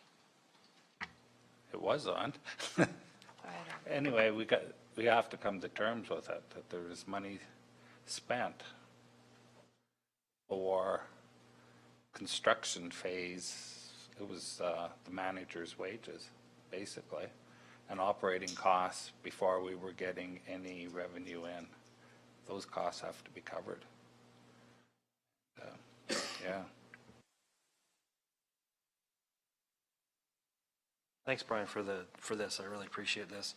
The reason I like this is because I sit on the board, and we've heard that the federal funding wasn't there. We had our federal representative here and asked him about it. And then I go to the next meeting and I hear that all the funding was there. So that's, I'm getting mixed. I just want it clear, like, we need it exactly where we're at. And that's what my goal is to be. So we can figure out how to get out of it, whether the county sends a bill and invoices for that, and it's up to that board to figure out how to pay it. It's irregardless. It has to be dealt with properly. It's public money. It has to be clear. And that's where I'm coming from, and I'm not saying anything is not clear. I'm just saying there was different stories all the time, and I want to make sure it's clear. So I wasn't at the last WRC meeting. I was at the WRC meeting before. And at that meeting, it was reported that the phase one funding was reconciled with the province. They were still working on the phase two funding. So what I'm hearing at the last meeting, that phase two funding was reconciled with the province. So it was just accomplished. When the money actually come in, I don't have a clue. That part is not as concerning to me as the actual reporting.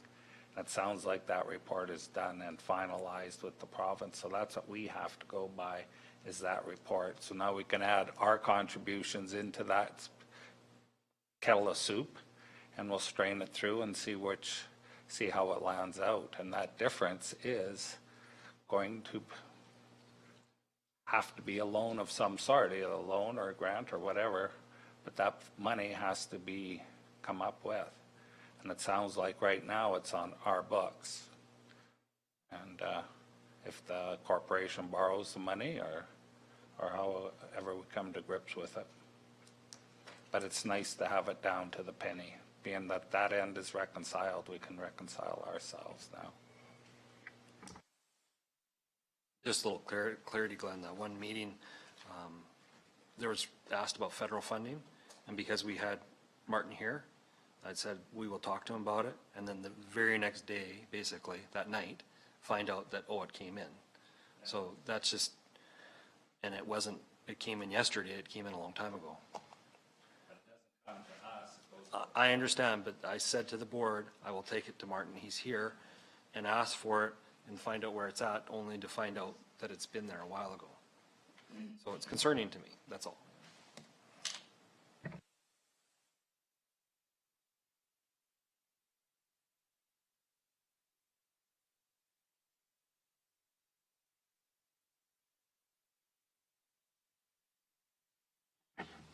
Yeah, there is information that we can definitely pull to at least determine a time frame anyways, if that's what council would like.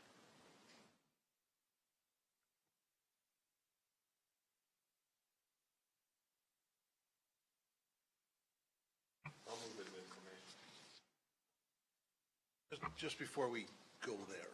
Do we need to make a motion for council to direct board members to ask about phase 1 and phase 2 funding? Well, I think we need to be, I think that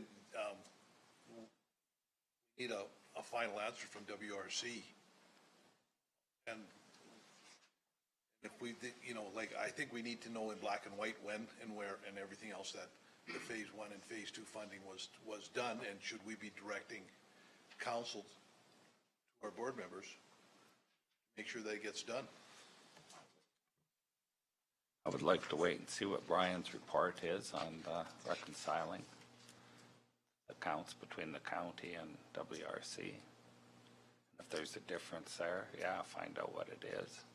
But I'd like to see them accounts reconciled. Our numbers jive with theirs, at which time I'd be better informed on what to ask. I mean, our board members right now, you want to see the books, and when payments are made, go to the meeting and ask for it. I don't, or just phone the administrator up now, and I'm sure they would email it to you. It's not a big secret. My understanding was board member requests go through the board Board chair. member, yeah, as part of being informed.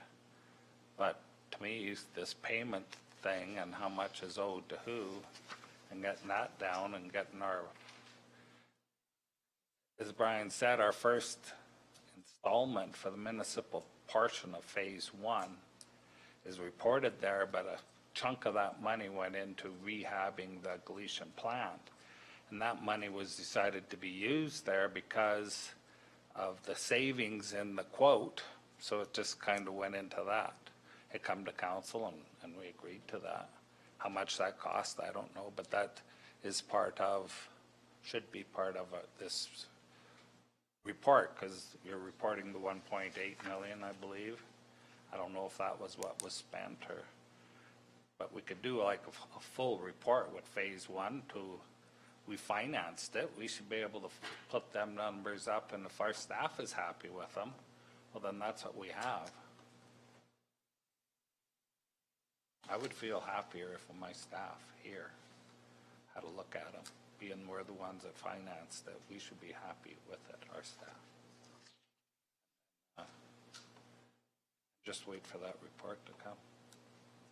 If we got questions after we have it, you know, then we'll go find the answers, but.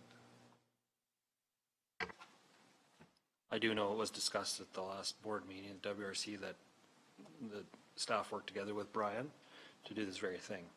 It was discussed. So it's already in motion. Yeah. So if we can get that within. When's your next WRC meeting? 2 weeks from now.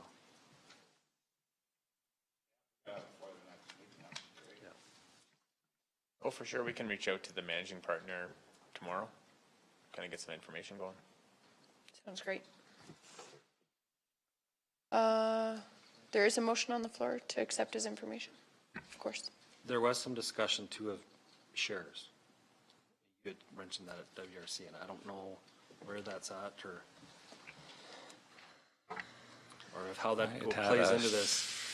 short chat with Brian about these shares. I don't know if you found anything out or if you come up with a policy or. Yes, so back in 2015, there was a council resolution and a signed agreement with the county and the WRC and the other shareholders. So there was no share certificates ever issued. The county received, I believe it was 25 voting shares, and I believe the other municipalities received the other 75. However, we didn't realize this as we were doing our audited financial statements. Those shares, that the nominal value of them is very low. It could be like $2.50 combined. So we need to disclose those on our financial statements next year. But yeah, there is a resolution behind that and a signed agreement that we can bring forward. And lack on my part, I didn't know until Deputy Reeve Kester brought them forward to me and informed me about the information. So.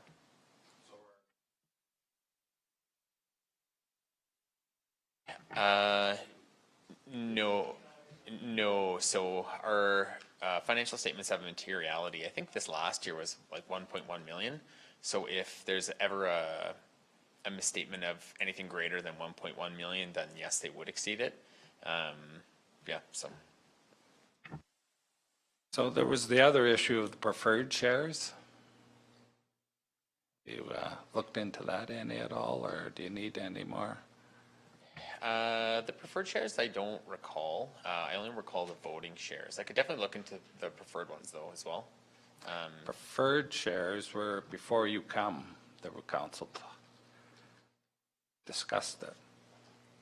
And it was advised by our financial advisor at the time, or accountant, that the county only invests in secure,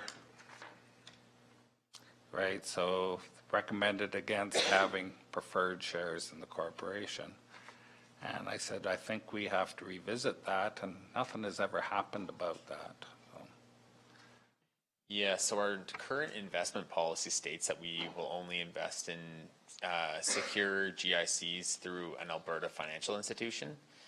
So whenever we do go out to get investments, the only ones we can go through are credit unions in Alberta who are insured through the CDIC. I think that's the acronym for it. So those are 100% secure investments. So if we were to have preferred shares in a corporation, we'd either need to rewrite our current policy or, yeah, before we kind of do that, so. Yeah, so I'm suggesting maybe we change our current policy, bring it to council so we can have these preferred shares. Because we didn't invest in the company for an investment purpose, we invested in the company for a service. But if this company gets sold, I'd like to have them preferred shares recognized at that time, which is the 1.8 millions and the 1.2s and the 750,000 and all that money we contributed to that should be recognized. And for council's information, preferred shares is a number of what you took to the corporation. It's now worth nothing until you sell a corporation, and then you get that money off the top. The Village of Standard has been issued preferred shares because of cost of the land. They give us land at cost base instead of real value. So they got the difference in preferred shares. I don't think they got anything on the water treatment plant. I could look that up, but I don't. The water treatment plant was sold to us at book value, net of all government grants. So it was just book value of the Village of Standard's contributions to the water plant. Reality, which was less than $700,000. Yes, council made a resolution back in May 2015. Oh no, sorry, November 2015, and it was to contribute $750,000 to the managing partner to facilitate the purchase of the standard water treatment plant, and to be other contributions to be for the operational costs of the corporation.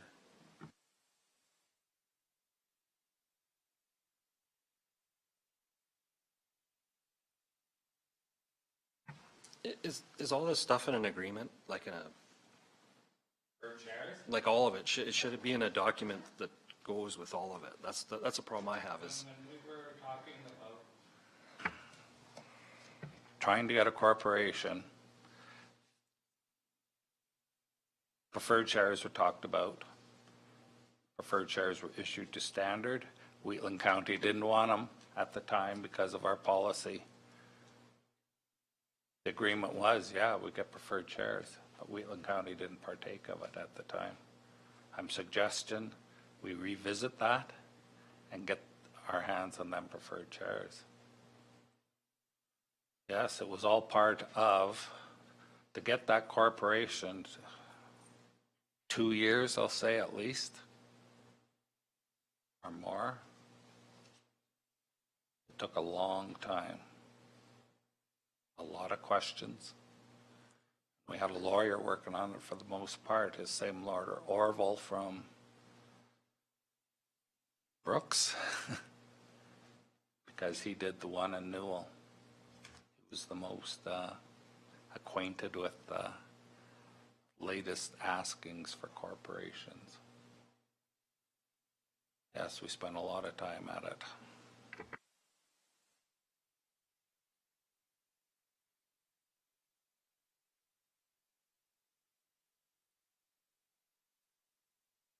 Would you like a motion that we pursue these preferred shares?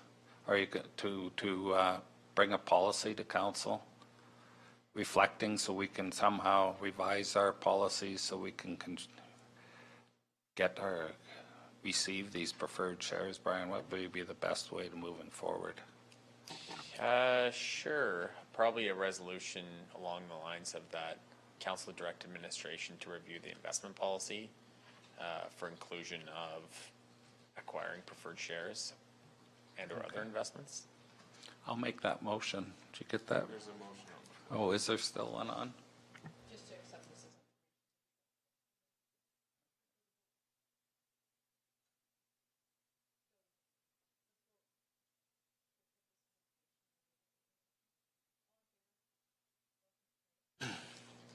I'll make a motion that staff look into our policies so they can, the feasibility of acquiring preferred shares specifically from Wheatland Regional Corporation.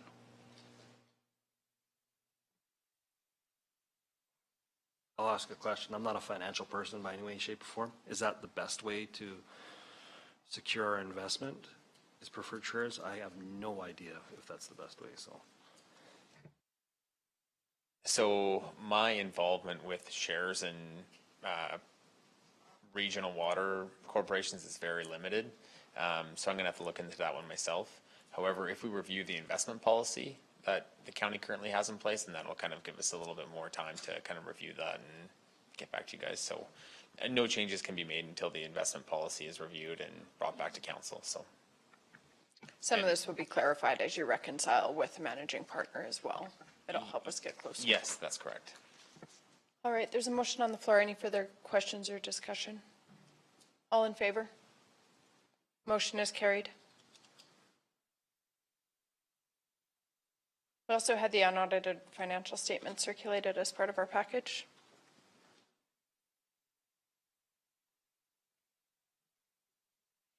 Yes, so the RFD starts on page 370 of the agenda package.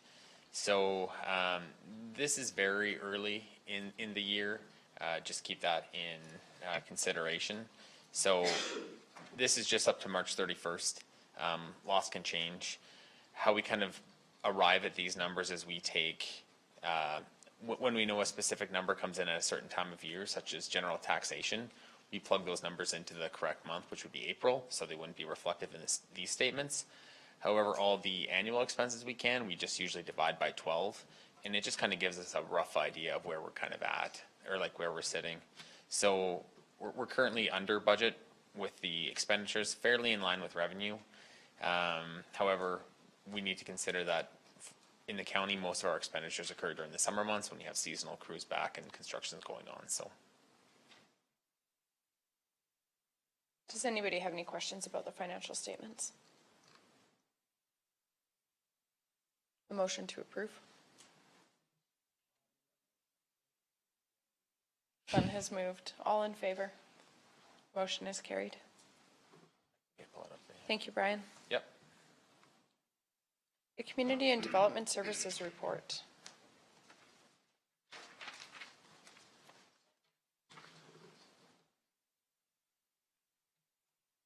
Good afternoon, Council. I'm just going to briefly highlight some of the ongoings with regards to our department and up until March where we're at. Obviously, you can see some charts and figures with regards to our year-to-date. It seems to be currently on trend. The deltas are not quite large with regards to any planning or development permits. The largest variance you'll notice is redesignation applications. So up until the end of March, we had 4, so that's the largest delta that you'll notice with regards to that. Safety code seems to be trending as well with regards to all the mentioned permits that we deal with. And obviously we have a chart outlining the numbers there for you and the values for your consideration. We have the maps of the county with regards to where all of these permits are taking place for your review. With regards to any highlights with community and recreations and park services, last council meeting, curb funding was allocated to 5 recommended projects through council. And hopefully, with regards to the next monthly report, we'll have an economic development update for you guys to consider as well. Thank you. Anybody have any questions regarding the Community and Development Services report?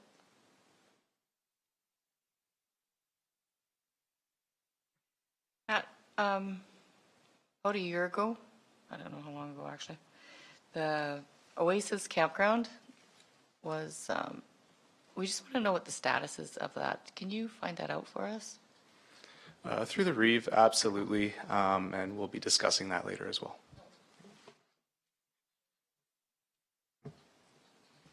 Any further questions? GM's report. All in favor? Motion is carried. Thank you, Matt. Transportation and Agriculture report. Good afternoon, Mike. Good afternoon, Council.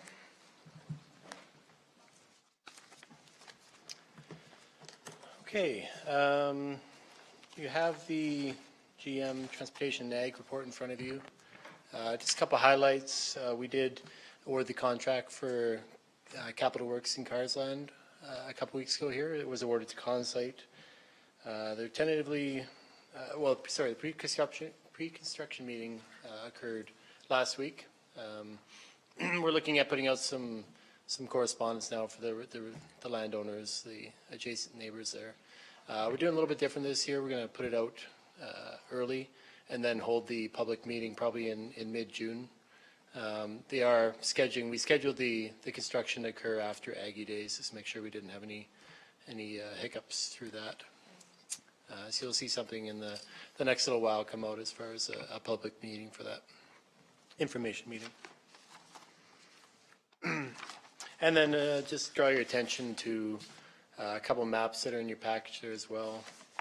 So we put together just a little easier to visualize here a map both for traffic counts and for dust control in the county.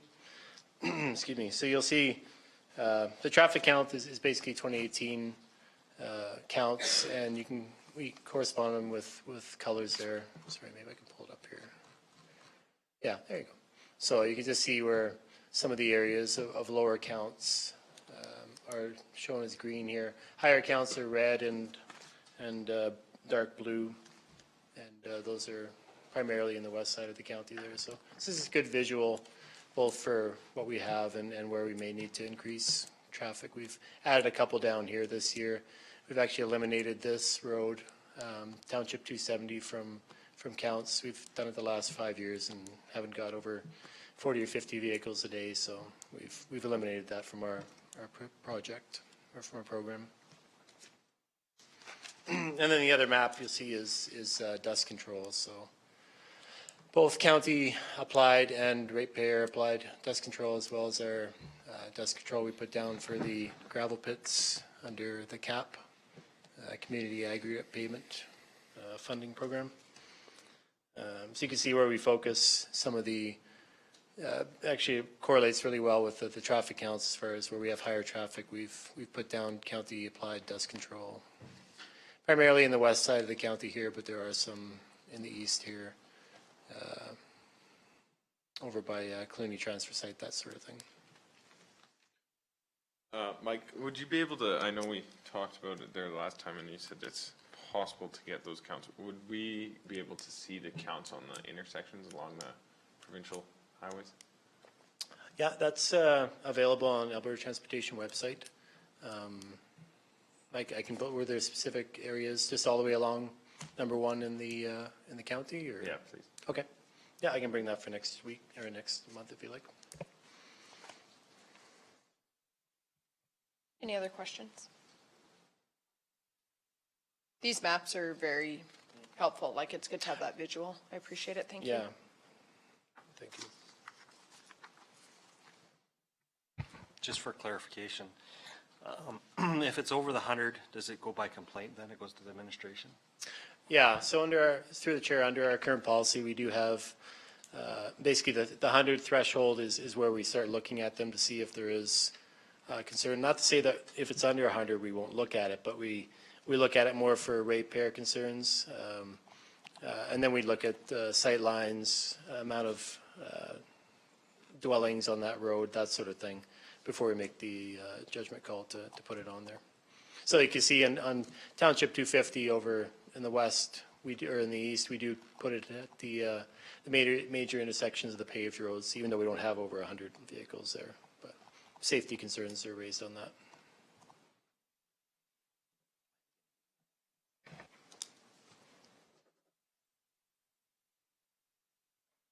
I saw in your report that the Cluny Fire Hall repairs should be completed by the end of April. Were they completed? Through the chair, I'll have to confirm on that. I do believe they were just at the final end of it. The paint, I think, was the last thing to be left. So they are pretty close to giving a final acceptance on it from our facilities. Thank you. Okay. Any other questions regarding the transportation and ag report?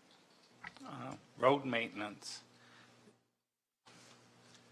I didn't get a good look at it, but something different happened to a couple of roads in my area. Is there a different maintainer out there, or a packer on the back end, or? It's a really nice looking job. Oh, good. Yeah, there you go. I'm not complaining it, but it is some way it looks different to me. There was lines going down the road like, Really? but the gravel was pulled up, a nice crown put up. Oh. Like maybe it was a packer line. Yeah, we bought a couple, well, we had already a couple packers pulled behind the graders there. I can't recall what they're called right now, but we did purchase a couple more this year for our graders. We find they pack down the pushed gravel pretty well after though. So that might be what you're thinking of. Yeah, it made a really nice job. Oh, Then we good. got a little bit of snow on it and stuff and really packed in there nice. Yeah. But yeah, it looks good. He did a really nice job of that road anyway. Here. My compliment. Just a follow-up question to your update on CSMI. I know when some of the elected officials met, we had agreed to bring it back to our councils for discussion. Is that working group probably doing some work that will need to be established prior to kind of councils looking at that again? That's right. So through the chair, CSMI is, I guess you could say, effectively taking a step back and doing a peer review of the existing engineering plans and that sort of thing for there. So right now they're acquiring some quotes to get a peer review done on that, and kind of setting up a framework on how that would be worked with the partners on there. So once that is developed, or once we get some numbers on that, it will come back to this council for a review on that as well. Perfect. Yeah. Thank you. Okay.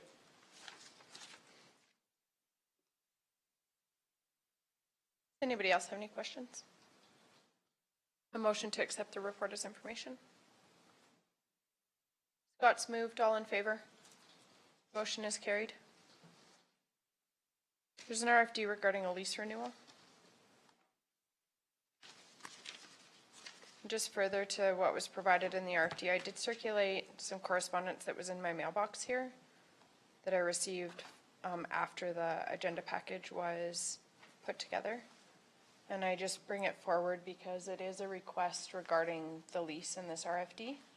And they're requesting council to, excuse me, consider including a community service childcare under the community service district designation that they're currently under. So I believe it's a discretionary use. I don't have planning here, but just take a moment to read the correspondence.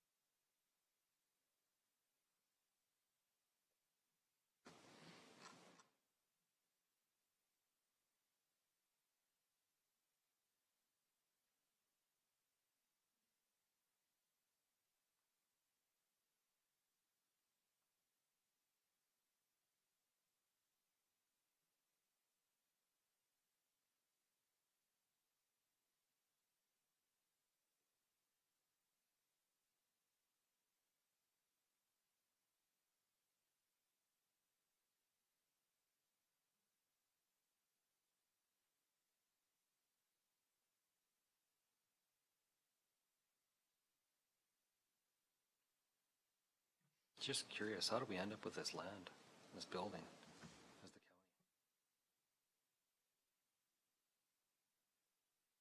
Just curious how we ended up with this building and land that we lease.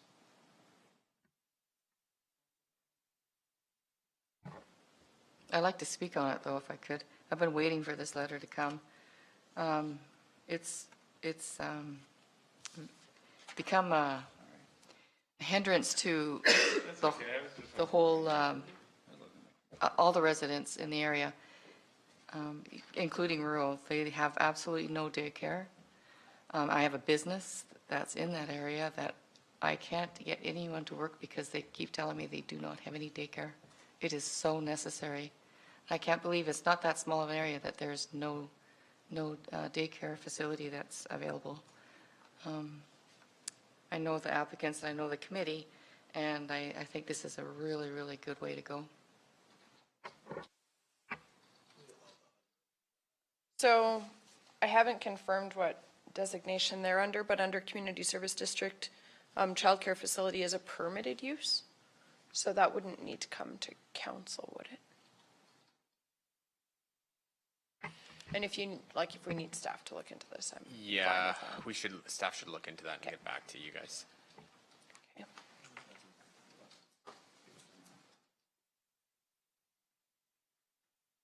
So let's look at just I just assumed it was discretionary, sorry. Let's look at the lease terms that are before us and then refer this back to staff to look into. I kind of think planning can just do it, but we'll see. It may need to come back. We have an RFD for the lease rate for the 5-year lease renewal period commencing June 1st, as outlined. Anybody have any questions?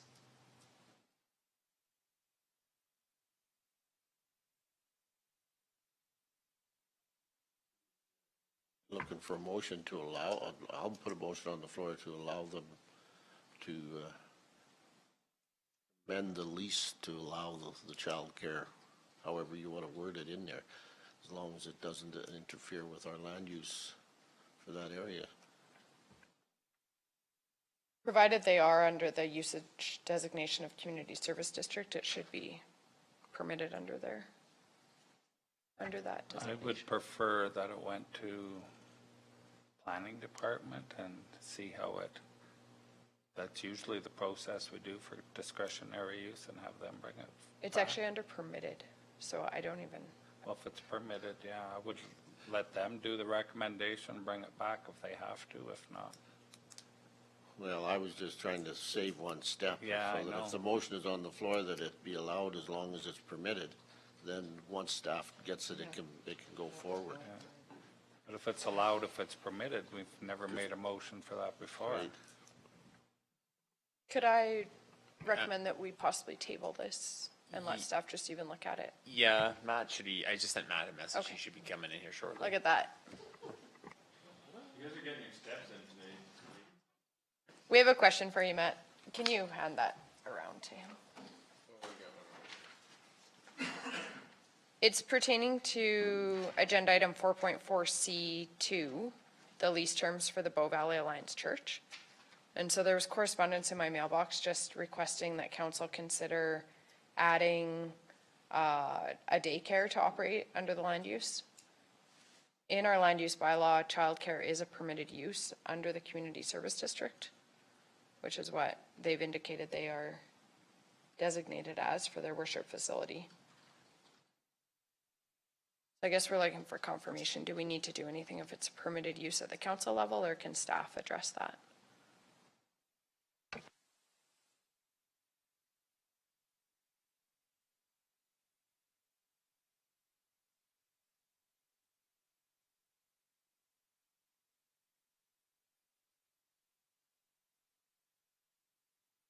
I volunteer.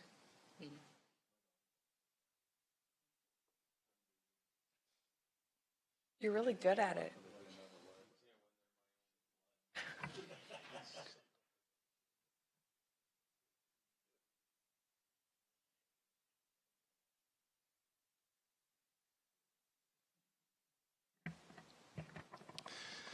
So are you asking if we're going to do something right now, or can they just, are you asking if? It looks like there's some timeliness to their request. Seems that Council is way. just wondering if we need to do anything, or because when I read the land use bylaw under the community service district, it's a permitted use.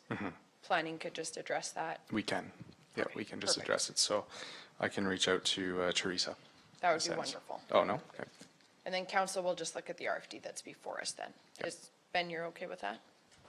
Yeah, my big concern was that it's, whether it's allowed in the land use or not is beside the point. They have a lease with us and they've got a signed contract. That contract does not allow for a daycare. Oh, I see what you're saying, okay. That's where I'm coming from. If it's allowed in the land use, that's fine, but they still have to have that as part of their contract, that they can do that. Otherwise, they're violating their lease. It needs to be included in their lease agreement. That's Mike, where are I'm- you aware if the usage is designated in the lease agreement? Not specifically, no, but council could make a amendment to this recommendation that if so chooses, allows the daycare facility to operate for the term. I see what you're saying. Under the lease, not under land use. Okay.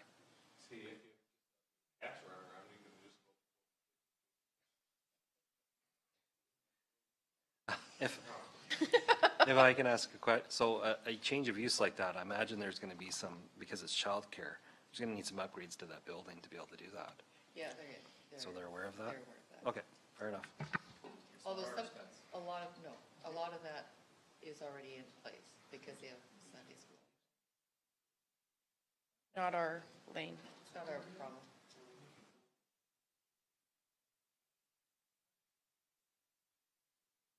So I'm looking for a motion for the RFD, and if council so chooses to include an amendment to the lease agreement if required to allow for childcare. Ben, did you make that That's- motion? Yeah. Okay. Color it however, whatever color you want, just make sure that, So what's in the RFD with the addition of an addendum to the lease agreement allowing for childcare if necessary? Yep. All right. Any questions or discussion? All in favor? Motion is carried.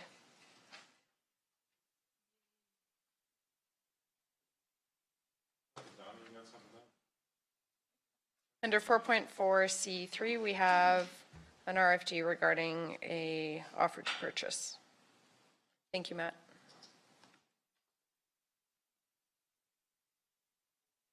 Mike, do you want to speak to this?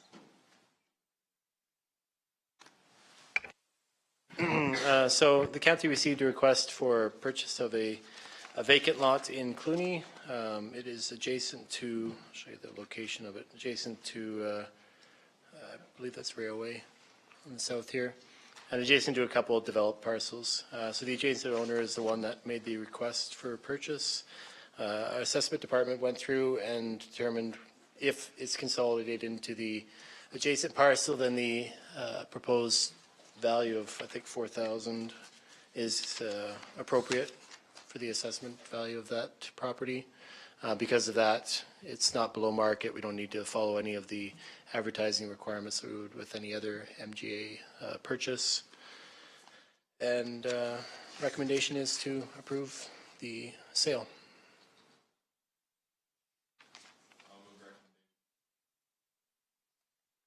Are there any questions or discussion regarding the motion? That's right.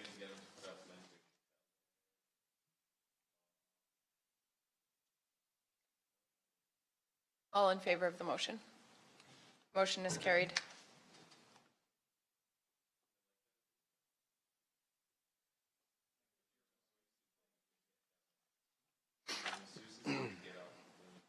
There's an RFD regarding the lease policy that had come previously. I believe there's been some additions regarding the timelines.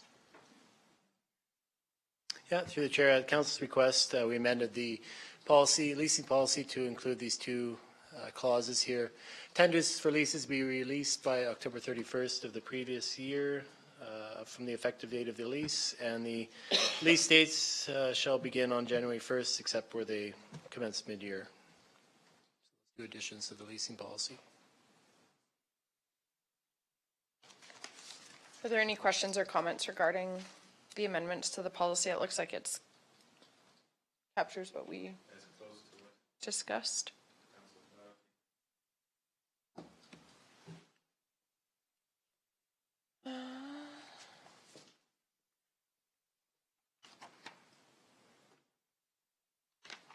Need a motion to approve the amended policy.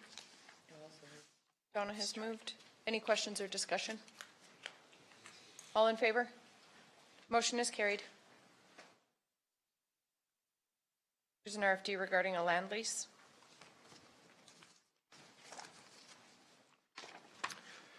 Okay, through the chair, this final RFD is for lease of a county-owned parcel just north of Clooney. It portion of the property has a gravel pit that we utilize and are expanding somewhat this year, but the remaining parcels was actually under a 15-year lease from the previous owner, which just expired this year from when we purchased it 15 years ago. So we put it out as per our policy. The adjacent landowners were circulated within a half mile, and it was put in our paper and our website, all that sort of thing. We received, it was closed on last Friday on May 4th, I believe, May 3rd. And we received 5 bids. You'll see them in front of you here, a little summary in the front, and then the actual bid submissions that came with them. So the majority of the bids are just the a value and the landowner name and location, that sort of thing. Just bringing attention to the first one here, where there was some additional information submitted with farming practices, that sort of thing, for consideration by council. So just wanted to circulate that.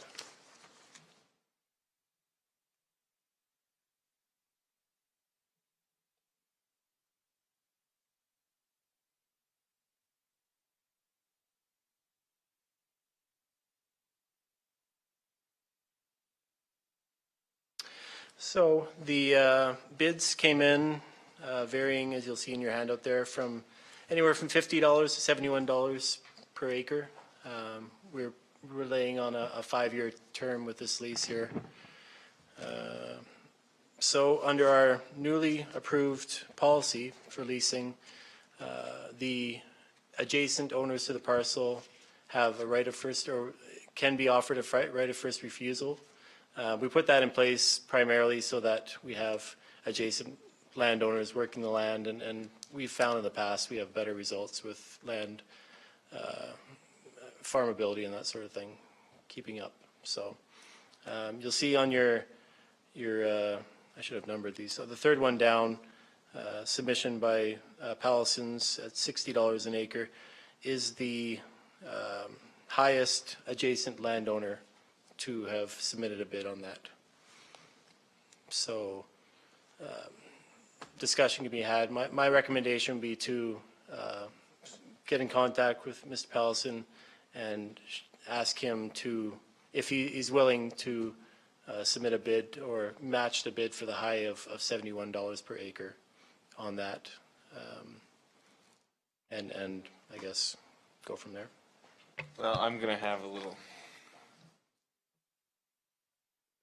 To me, Rick and Deb Gordon have been farming it for the last 15 years, and prior to before you guys bought it as a gravel lease.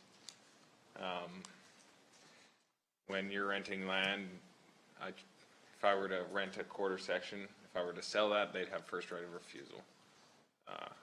Just because Rick and Deb don't, they're the closest living residents to this place. They're just right in Clooney.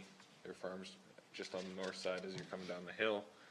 They're 80 acres, a quarter of a mile to the southwest, right to the south. I would be asking if they would be willing to match Shane's. Shane is a farmer from this area. He happens to have land down there. He's not a community member of Clooney. I would be more in favor of giving it to a resident of that area. And I think for a standard person to come down, no offense to standard people, but I don't like, that's a long ways to come down. Through the chair, I halfway agree. Right of first refusal, I think we give it to the fellow that's been maintaining and looking after it for us for the last 15 years. If they turn it down, then go to the next one, which is, I don't know if you want to go to the land the next to them, but I'm just more concerned about the one that's been looking after it for the last 15 years. You give them right of first refusal. If they refuse, then you go to the highest bid.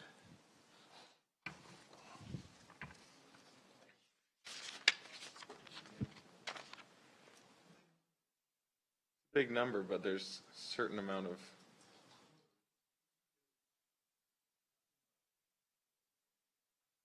business. I don't know how you're going to make your books work driving from north of Standard down to.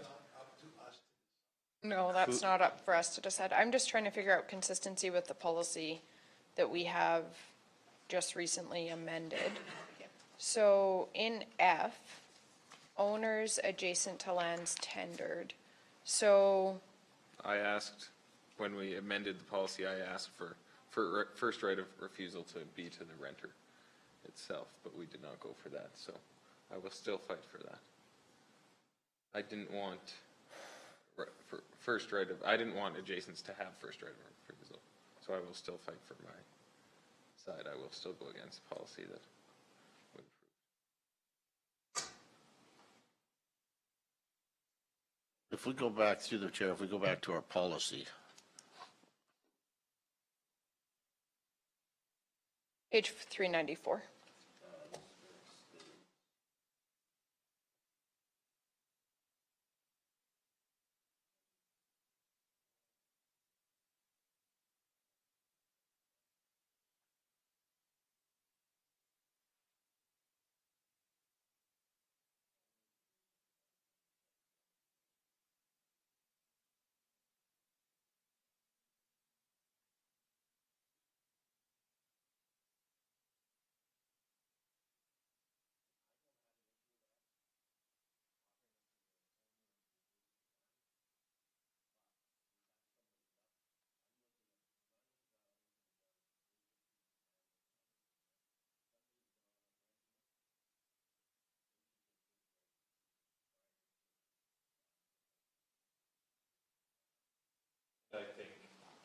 I think you ask if they'd match that adjacent landowner, to match a person that's coming in from ways away.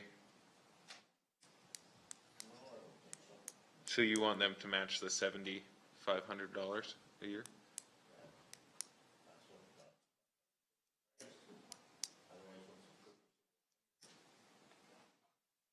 Okay.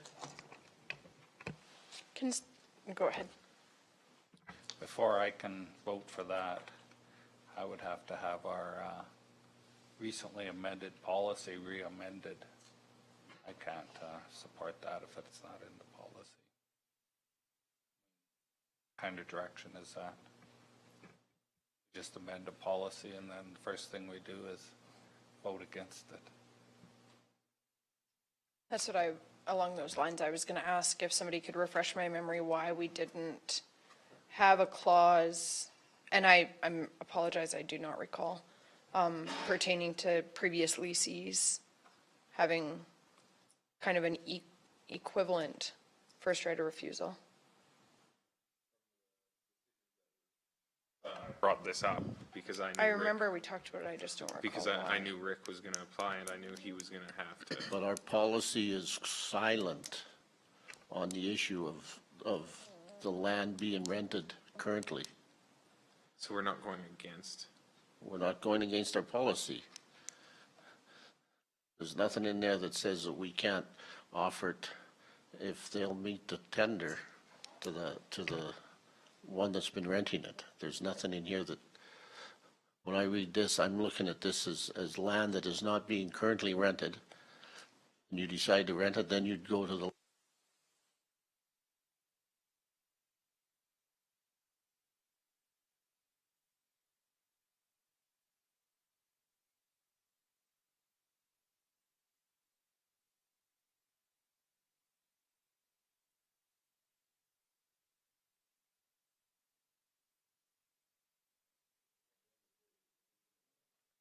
Are we bound by the policy because it's a tender?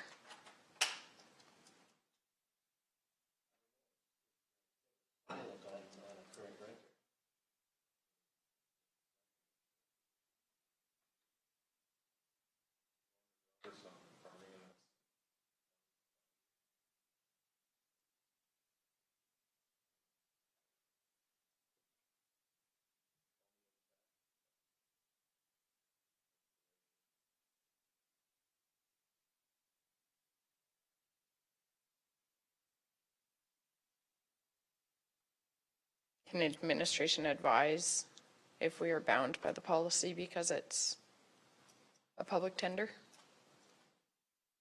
And we have a policy in place? I realize it doesn't speak to previous leasees, but by not speaking to that, it doesn't give us any grounds for consideration, like legally, right? If possible, could we please defer this until May 21st meeting and then get back to you with the... Oh, okay. Two of them are farm. Okay, so then administration can't provide a recommendation on this one, for your question anyways. Okay. Sorry, I just know that.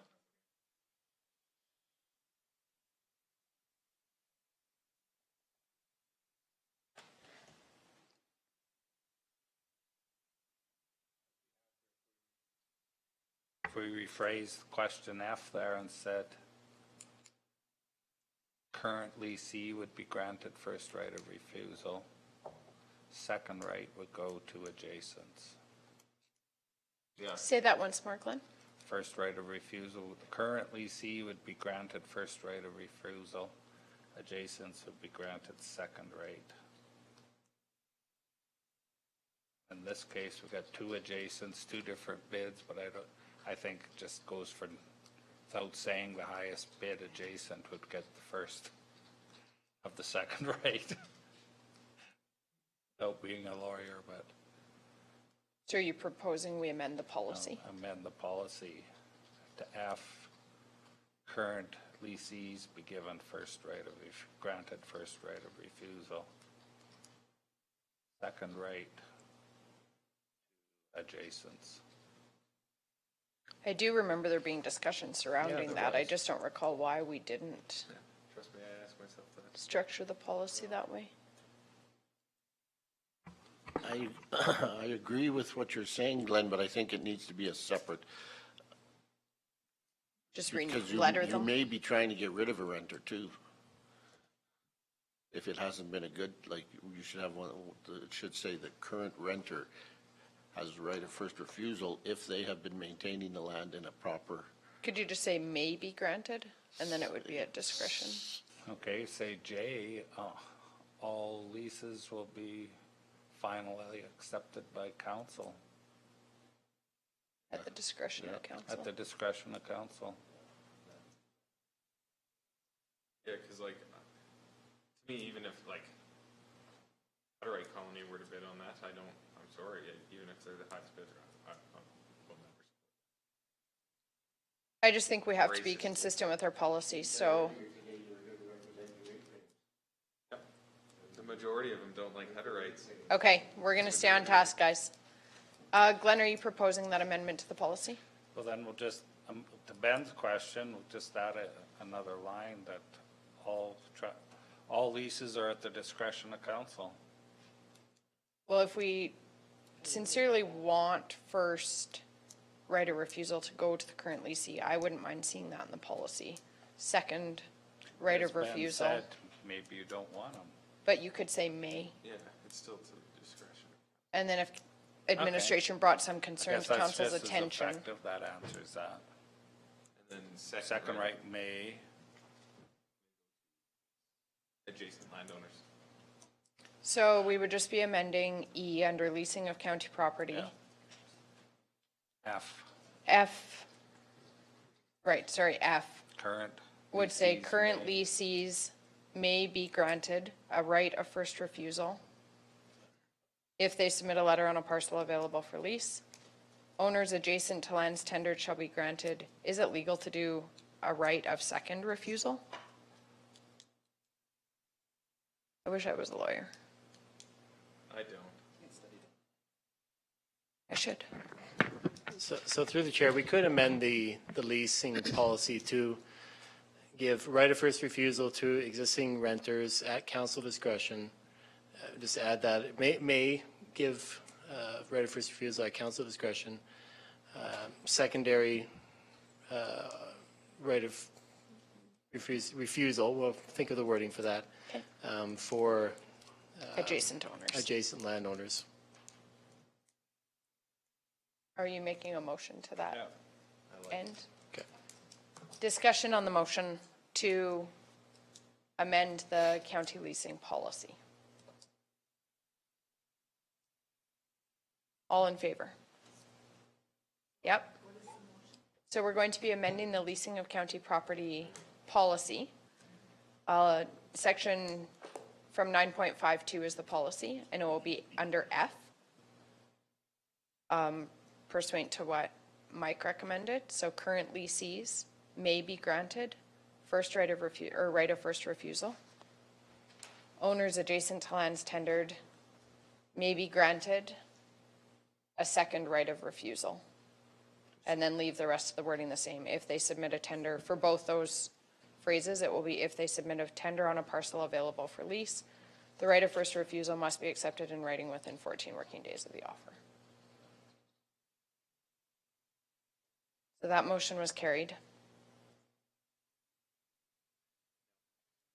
Now back to the land lease before us. So now our newly amended policy, I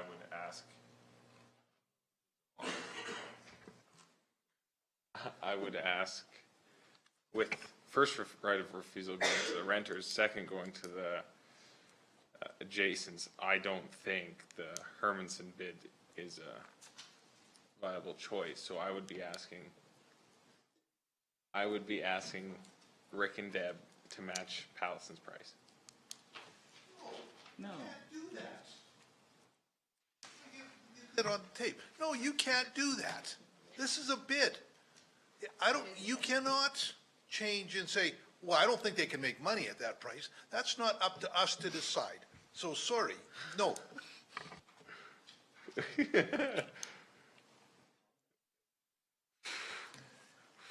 If I could ask administration for some context at this, because our current council has not addressed a significant number of tenders. Historically, I'm just assuming that council would, if you're offering a first right of refusal, you would ask them to meet the highest tender. Through the chair, that's correct. That's what we've done in the past. That is the historical context that I'm no, familiar with. Are you making Yeah, a motion? I'll move. Yeah, no kidding. So that we would offer the tender to the current leasee at the highest tender that was submitted for $7,597 per year. So if Rick and Deb don't do that, would Shane have the option to? So then I think second right of refusal would go to the highest bidding And then it would go to him. adjacent landowner. Correct. Oh, And then it if would go to they Brian. deferred, they would also have to meet the highest tender. If they did not exercise that right of refusal, then it would go to the next adjacent owner, and then you would go to the highest tender, would be how I would assume it would work. Okay, any questions or discussion? All in favor? Motion is carried.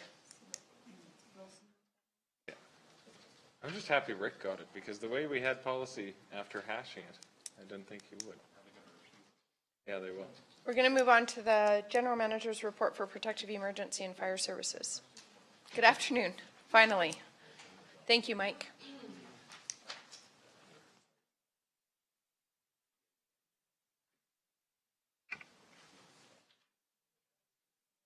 Yeah, I could make quite a bit of money to rent land out for $70 an acre. Tell you that. Get a lot of bites. Yeah. Other area, you wouldn't. Nobody give it to you. Good afternoon. It's lively discussion. It's a good thing. What? Yep, so It's for a the month of common March, we'll lead off with the peace officers. And again, our leading file again is animal control, followed by miscellaneous bylaw. For citations written for the month of March, it was mostly for speeding because people like to get up and go and make good time. But we're catching them. But of course, as always, it's education over enforcement. Leading into the followings, we've been patrolling the banned roads, keep an eye on things, making sure they're not getting pounded out. And as we receive requests from residents as well as councillors for certain complaints, we are actioning them within 24 hours or less. Additionally, we had 3 officers attend the counterterrorism information workshop held in Calgary by the RCMP. Very good information for the officers so they can have a little more enhanced situational awareness of things that may or may not be happening in the countryside. Always good to attend. Presentations given to several community groups, which includes presentations on substance abuse, family internet safety, and scam presentations. Those have been going up quite a bit. I got several emails for Iran in my inbox right now, I think. So. Just a note to that, I have heard appreciation in several areas for the presentations that the peace officers have been presenting. At the Marigold Library Board, the Hazar representative had nothing but good things to say about the presentation, and I've also heard some in the community as well. So thank you to the officers that have been presenting. It is appreciated. Yeah, boys have been keeping busy. Under fire services, Mac and Judy both attended the Canadian Forestry Association mutual aid meetings here in Longview, which is always good with changes in government and changes with SRD to Parks and Rec. There's always fluctuations within that, and ensuring our mutual aid agreements with the province are intact and current, because if we don't have them in place, then we can end up paying a lot of money for a little bit of service. So it's always good to attend to make sure we're up to speed on what's going in that area of the woods. Judy and Chris attended the Incident Action Plan course in Okotoks. They learned all about the planning P and how to make really big documents to take care of emergencies. We had 29 calls for the month of March, 6 fires resulting in 2 investigations, so 2 fires that resulted in dollar loss, 13 medical assists, alarms ringing 3, 4 miscellaneous, and 4 MVCs. Issued 76 burn permits in the month of March. Under emergency management, I believe all of council was brought up to speed last Monday at the meeting there in Strathmore. And just to remind you, next Monday, the 13th, open house here, 6:30, and dinner will be served. And just on another side note, it's been 6 months since I've started, and I want to put out a thank you to my staff. We've made some amazing leaps and bounds within this 6 months, and I can't do it without my team. These guys are doing an incredible job. That's great to hear. Does anybody have any questions? Just some, last couple times we've had presentations, I'll just get to the chase. What do we do in the county for working alone? How do we monitor them? And how much does it cost? For working alone right now, our peace officers are currently monitored through the POC at zero cost. It doesn't have any cost to us to have the peace officers monitored. Right now, I do not believe we have a current policy in place for any other employees. The town of Strathmore does have some loose policies and procedures in place, but this county does not have any working alone policy that I know of. Okay, so you're aware that Wademza offers this service at no Yes, at I am no aware of cost? that. Okay. Just further to that, I think Mike updated at our last council meeting. You might have been I at wasn't the here. housing, right? So we were told that there was a pilot project that the county is participating in. It was some physical devices and some apps, and I believe, I don't have my notes with me, but I believe they were around $400 per person for the pilot project that they were engaging in. Okay, last night at Wademza meeting, it was reported, the Clooney Fire District call area is the Hutterite Colony. Shouldn't have said that. There was a 911 incident there. The Sika and Bazano were called, ambulances were there. 47 minutes later, as our fire was called for first response. Got there in time to watch the ambulances leave. Entirely wasn't dispatch's problem. There was other incidents before that. There was 3 that week of 15-minute delays getting the first responders out. But anyway, this one here was because of the protocol of the Clooney Fire Department of getting first responders out. And the call didn't meet the criteria, but the rest of the county has that as a criteria to be called out. So for your information, Wademza is buying Lucas 3 devices for up to 8, maybe 9, depends on Clooney and Galician, if they actually respond to this type of calls. And of course, that's the Highway 1. And these are like shortness of breath when they're called in. They could be possible heart attacks. So I would like you to look into that and see if we have to modify our procedures there. And if fire departments do want to take that on, maybe we have a different call-out area for adjacent fire departments, if like Hazar would go. Because I think Hazar from this call-out was just 11 kilometers away. Yep, so But 47 minutes looks bad to our ratepayers when they're driving up there. So that'll go back to dispatch determinants that were originally set by the fire departments. So what I'm reading into that is whatever Clooney had for their dispatch determinants registered with Wademza might have been the big speed bump. No. So Evidently, it's registered with Alberta Health now. They're the ones that would be the carry forward. So a fire department can set itself for different levels of service. Right. So you'll have between an alpha and an echo call. So an alpha call is, what's wrong? I don't know. I don't feel good. All the way up to they're turning blue and convulsing on the floor, which would be an echo. So for most of the departments I've ran in the past, we wouldn't do anything between an alpha and a Charlie, because that's, you can probably get yourself to the hospital and you're gonna live.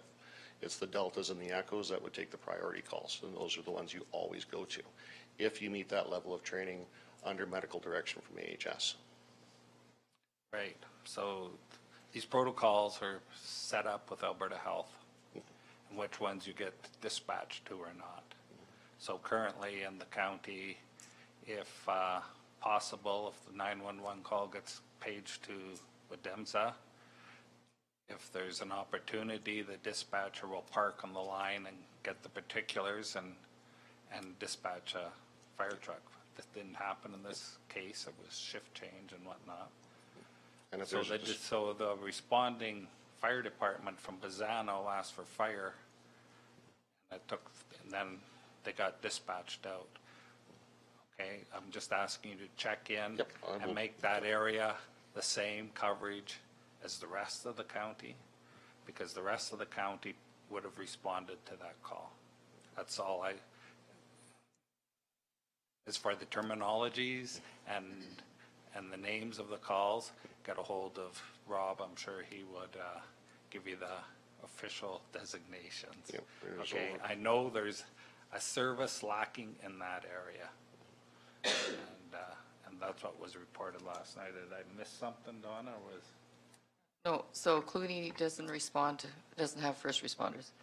So if Clooney isn't at this time able to do it, can another department, between others departments, can they take over some of that area for them? Yes, that should be protocol, and that's something we'll be looking at, is the next closest department that's capable of dealing with that type of call will But be the one dispatched. AHS doesn't know that, so can that fire department kind of expand through AHS?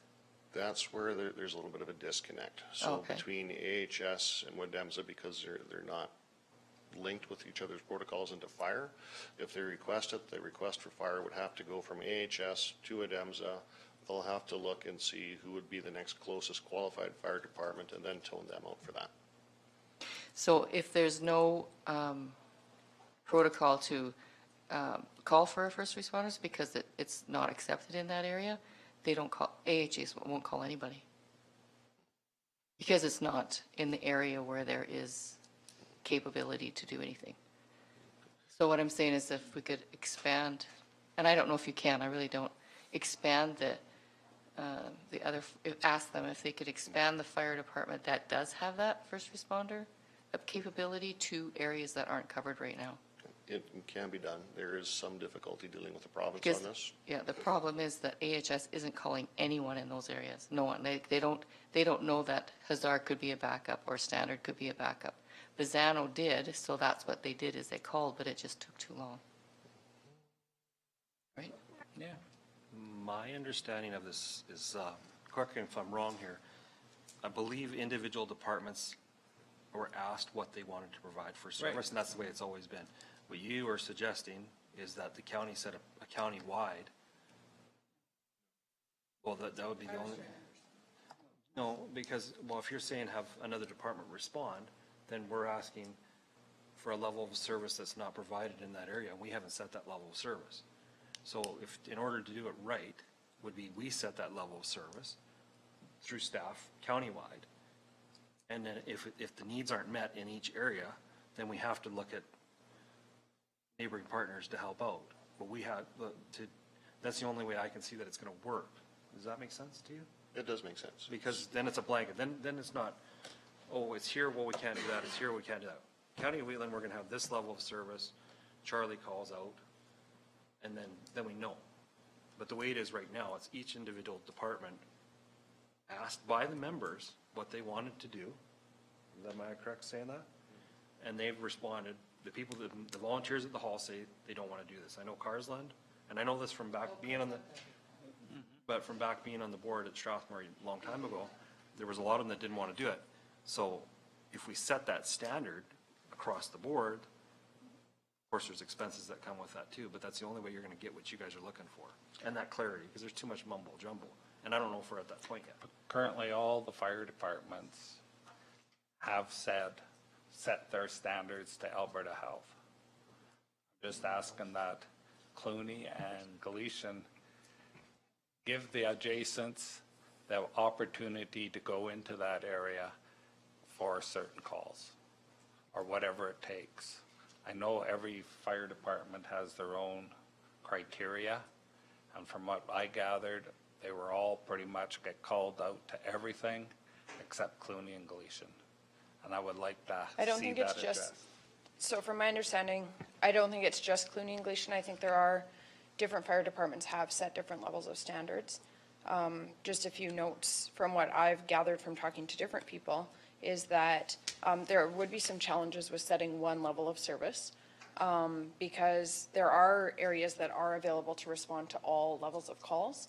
And even though they're carded Alpha through Echo, you do have occasions where a Charlie call ends up being a very serious Echo call because grandma didn't fully disclose everything that was happening. And so for our first responders who are available and willing to respond to all calls, that can have a public advantage. It could be an alpha call, but it could be a broken leg and it could be -30 and somebody could be outside, and the inherent risk from the broken leg or the broken arm isn't putting their life in danger, but being out in the elements in -30 could be. And if the ambulance is coming from Calgary to, east of Standard, that's a long wait and it could become a life-threatening situation.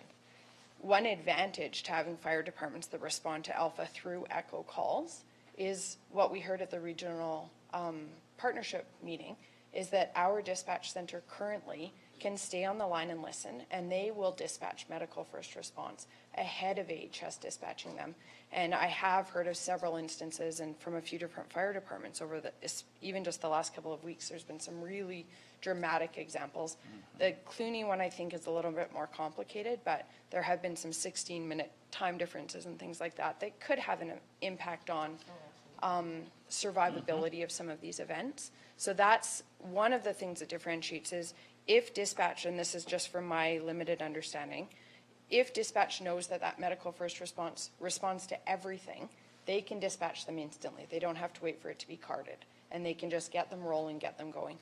For our fire departments that either have determined they don't have the capacity to respond to all medical first response calls, you just don't have that advantage of having them being kind of pre-dispatched, if you will, like dispatched as early as possible. And I have heard just some inconsistencies about this fire chief has said that they are willing to respond to all and this is all like from different avenues, and that our administration are saying that they're not. What I might recommend is that we put this in administration's hand. We've raised the issues that we're hearing in the community from ratepayers, from fire associations, that type of thing. And if you could work on it with some of your emergency services partners and come back with some information. Work on it with your fire departments and dispatch, and just see how we can give the best medical first response to our ratepayers without overburdening our firefighters. And because I know if you're responding to everything, like, we don't want it to be a burden for them. We don't want to lose volunteer firefighters. We want a focus on retention as well. And so I know that's a balance. Of course. We're also looking at potentially having our peace officers trained up to the first responder level as well too. So if they're out and about and we're not getting anything for response from fire departments, I can send a peace officer there just as quick as a fire department or faster. Yeah, so that's another option that we're looking at too as well. Okay, thanks for that. And fixing radio towers. I've heard some concerns over that. Do we have somebody we can do like right away, or? We have a contracted company communications group out of Red Deer that maintains them. As of right now, we do not have staff within this county, and I think other than myself, that knows how to reset repeaters. Are you going to try and find somebody? I'm just concerned if there's a storm, or Red Deer isn't going to come down like last Monday and reset a tower. And from what I'm told, adverse weather has big effects on towers. The alarms are for cold, heat, and power outages, set off alarms, so. Yeah, it's a very old system with what we're using for radio communications right now, and this is something I'll be addressing with this council further on in the year when we're looking at capital projects for next year. But the technology we're using, it's 30, 40 years old. It's next to impossible to buy a lot of parts for it, and even our handheld radios they're antiques. It's cost prohibitive for us to stay on the current system we're on. But like I said, that'll be something we'll be addressing with the council. I have been in discussions with Mike and his department as well on what we can do to sort this out in the meantime. And we'll do whatever we can to make sure that if there is an outage, that it will be corrected as quickly as possible. So it is on our radar. Okay, thanks. And one more question in regards to radios. Are all our volunteers carrying their radios now, or no more relying on apps to get called out? I can't guarantee that a volunteer packs their radio 24/7, sir. I know we can issue them radios. Whether they choose to carry them or not is up to the member. I know they are carrying radios from what I've been told. All the departments? They're supposed to be carrying radios, but if they don't carry them, I can't make them. Okay. I was told that there was a delay in one of the fire departments getting out because they were using that app that you just heard about. The I am responding, yes, Yeah. depending on And it service works on providers, the it can be. cellular. Yeah. And of course, that was 15-minute delay before they knew about it. And the radios were all in the fire hall. They were just carrying cell phones. I can see that. I think that's a problem. I know we don't have the best radio system, but it's better than the cell phone. Yes, and it can be in cell phones, be it I am responding or text response from a dispatch service. Depending on your provider, it can come instantly, 30 seconds, 7 minutes, or 3 days. Yeah. Yeah, the I am responding is a good backup, especially if you're farming and you're out in the back 40 and you don't have radio signal, but sometimes you get that 1 bar. It does good for what it is, but it's just a It's a second backup choice. system. Yeah, it's not designed as a primary. No, that's all the questions I had. Thanks. Oh, I got some. So we had a couple things. Right now, I was told that there's co-response in Strathmore. Now the George Freeman Bridge is being upgraded again, just so council's aware of that. So Wheatland West and Strathmore are co-responding again while that bridge is out. Am I correct in saying that? Okay. So we had a presentation earlier, and I wanted to ask while they were here, but I thought it was more appropriate to wait. What staff thinks, is it comparable? Is it what for dispatch services? Without putting you on the hot plate, I have to ask the question, so I asked the question. Because I've heard through the rumblings there might be some issues, so if there's a time to say there's issues, by all means say them, and we can either direct it to the existing carrier and get them hammered out, because I don't want to hear any more issues anymore. I want it figured out, and if it can't be worked out, we need to know that, so we need to know what to do. So I would be best served to bring in my fire personnel to speak more to it. From what I hear on the radio, I have a number of concerns because I've been through various dispatch services over 18 years. Some are better than others. It depends what you're looking for in a dispatch service. I'm not going to be presumptuous and make that decision for council. From what I can say, from what the presentation you had here, to be honest, Red Deer is a Cadillac. They are the premier dispatch service for essentially North America and damn near the world for the standards that they have set. They offer different things compared to our current service. Big thing to look at is essentially it's your cost factor as well too. Like they'll do it for roughly a third of the cost. And if we're looking at being fiscally responsible, providing the same or better service to our fire departments and ratepayers, that's something that as council you'll have to look at. But I have my own personal biases for different services. There's even E1 and out of Kamloops, they offer an incredible service, and they dispatch for departments all over North America as well too. It's not 20 years ago, so there's lots of things to consider when looking at the information. But like I said, I'm not going to attempt to push council in any direction on this one. that's fine, and my decision is not made on cost. I'll be clear with that. It is on, if there is issues, there needs to be a process so that our first responders, our fire, get the information that they need and the follow-up that they need and the accurate information that we need back. And there needs to be a process for that. That's all I'm saying. If you learn more from having another company come in and say something, that's good. We're all getting better. And that's where I'm going with that. I know there's some questions of that before at a regional meeting, and I want to be clear what I'm saying. I want the best service we can get for a dollar. If that dollar is more and it's local, I'm all for that. So I've heard through the, great, same as you, I hear things that may not be as good as they are. There's some information that we're getting here that, I don't know how to say it. It's coming through a board that we might not hear about because that board is also responsible for fire as well. So I have to be careful what we do. I just want, at the end of the day, I want the best service back and statistics back for staff to be able, for us to make the right decisions that we need to do. And that information's got to go both ways. That's all. Okay. Would you like to have us compile all the call-outs and the time discrepancies and catalog them to dispatch centers? Because the worst one out there is Red Deer, getting our people out. Then Calgary. Calgary's the one that would get most of the calls too. Red Deer is the worst. And it seems like whenever we have an issue, it's, it's Red Deer. We are addressing them, staff are working on them, but they are the worst one out there to actually get it done right.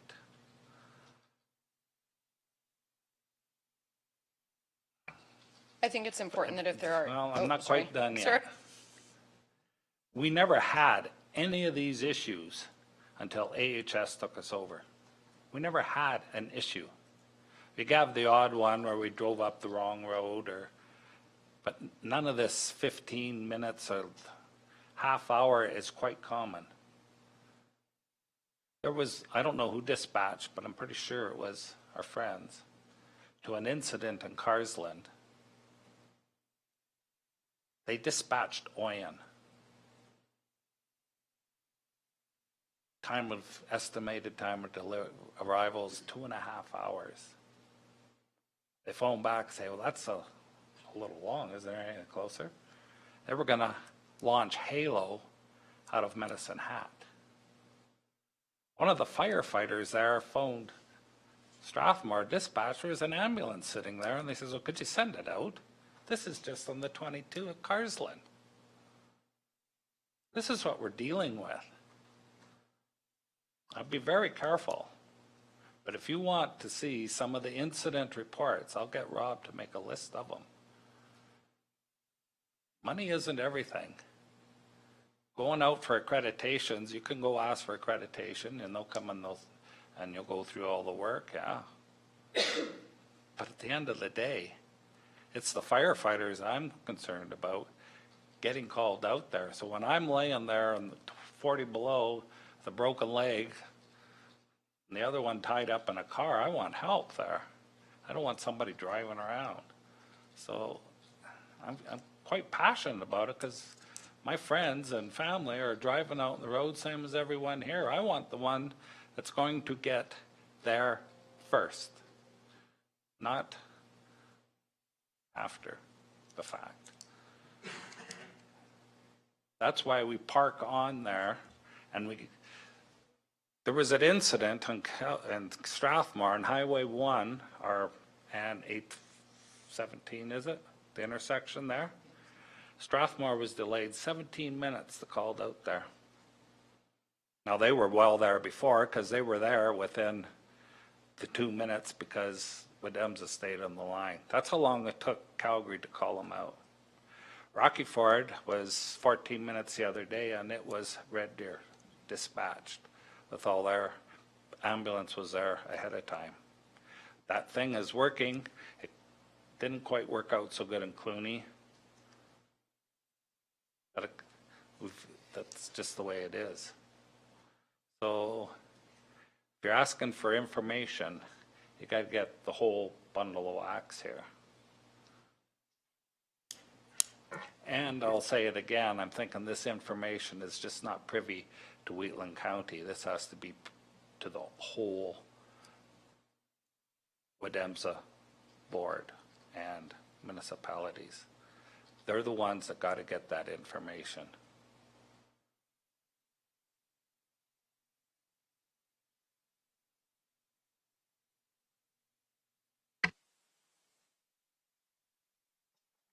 I think another advantage to have the dispatch here is that honestly, if we do hire someone else for dispatch, we won't know. The firefighters, they won't know, and first responders, the delay. Normally they stay on the line and they wait and they dispatch the fire department.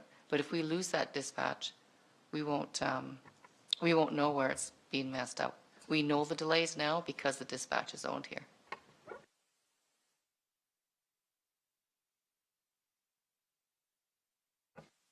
I'll reiterate what I said. I'm not saying I want them gone. I'm saying there's some issues that are there, and I know there's issues that are there. I want the board and I want our staff that are hired by us to work those issues out, so we don't have any more issues. That's what I'm saying.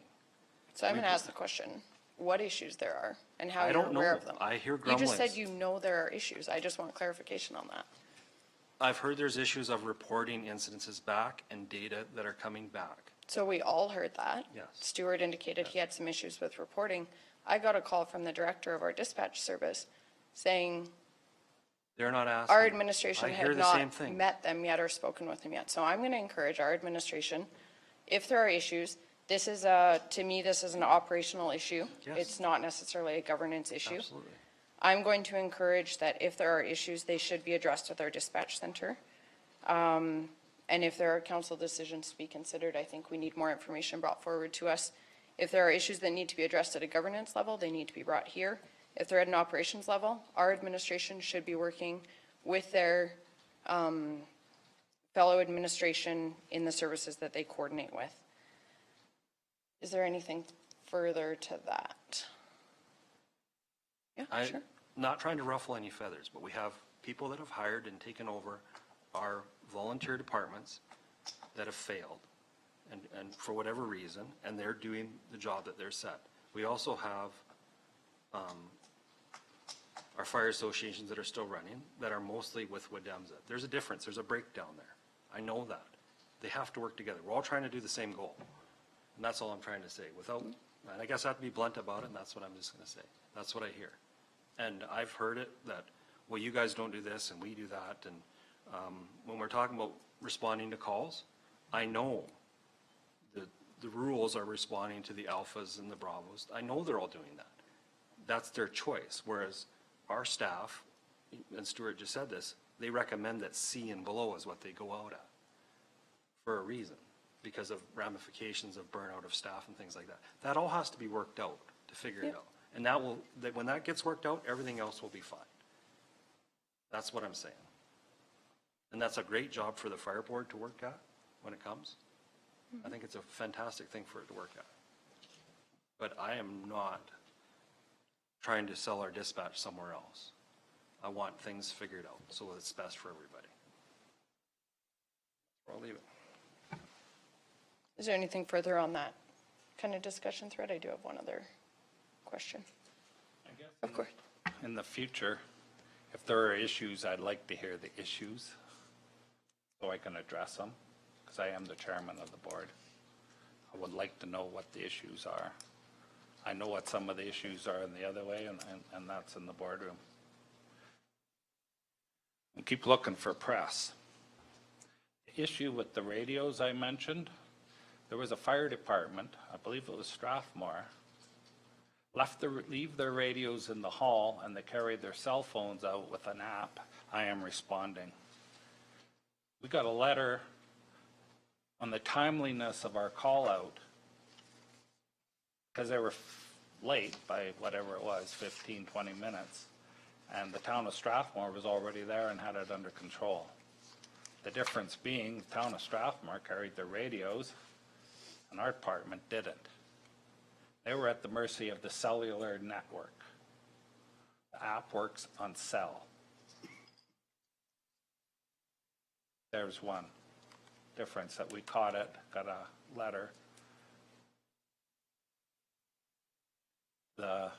I know, and that's all I've been asking is to get this whole verified in Clooney and Galicia and get, if Hazar wants to go to Clooney and do them very little call-outs, the A call-outs, fine. If they want to go, let them go. Give them the opportunity. But next time, give me some direct examples what the issues are.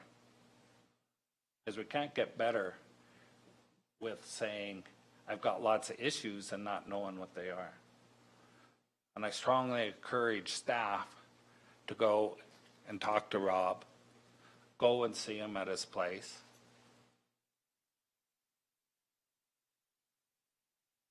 I've talked to Rob. Stuart's been here for 6 months, hasn't had so much as a phone call. Few emails. Okay, not seen them. We had a presentation at the last partnership. You were there. You left for his presentation. It does not look good to our other partners in the county when Wheatland County's manager doesn't stick around. Half of the game is perception too. Take it for one councillor ranting, one councillor trying to protect what's there. But we worked very hard at that dispatch. It was one of the best in the province. I'll hang my hat on that.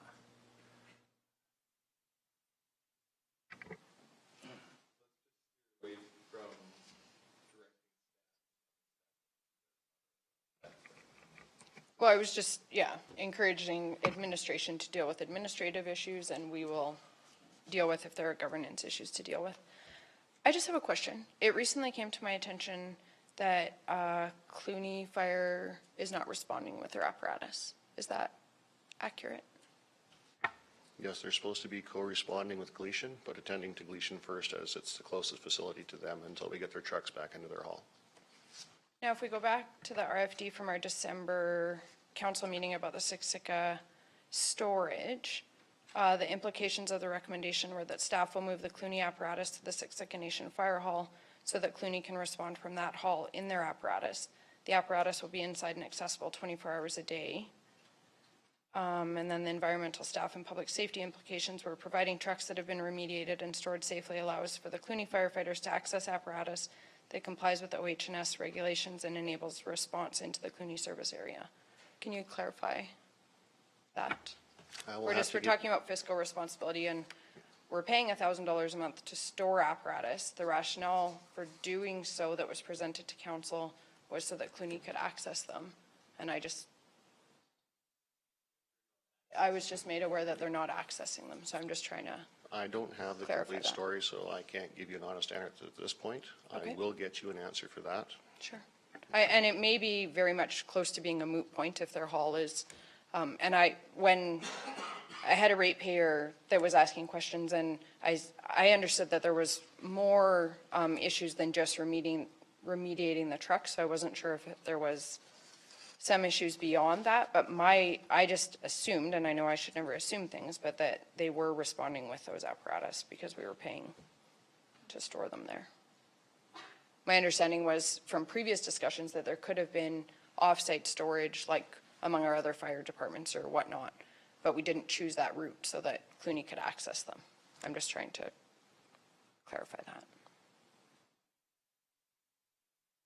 If you could look into it, that would be awesome. Are there any other questions for protective, emergency, and fire services?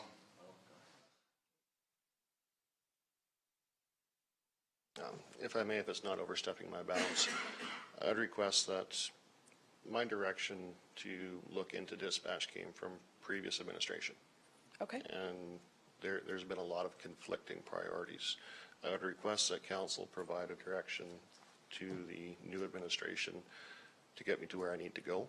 Okay. Because there's Well, and there was some questions even at the Wheatland Regional Partnership meeting about, and I'll be very blunt, that this council, what I have heard, is committed to fiscal responsibility.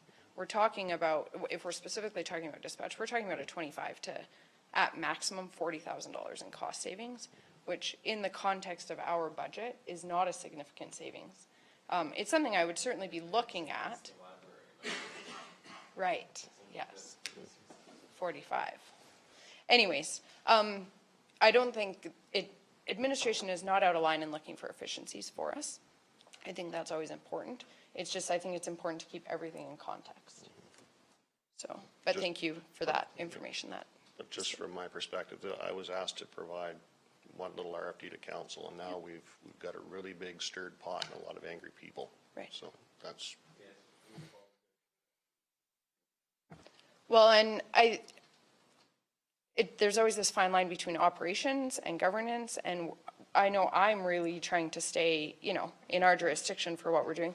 We appreciate the information that comes to us, so I think we all just have to try and do what's best for our ratepayers and for public safety and in a fiscally responsible manner, so.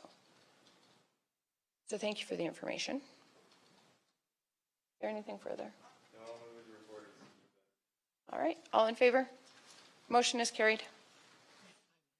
Sure, we'll take 5 minutes. We do have just a couple of quick. 3 minutes.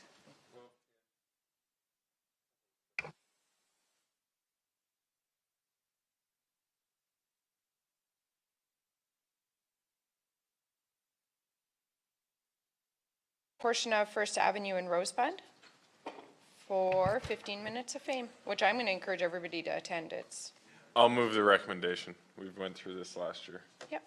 Any questions or discussion? I did not go. We've gone a couple times. It's super fun. Any questions or discussion? All in favor? Motion is carried. We also have that same agreement that we have seen before for enhanced policing for the Ironman. Any questions or discussion? All in favor? Motion is carried.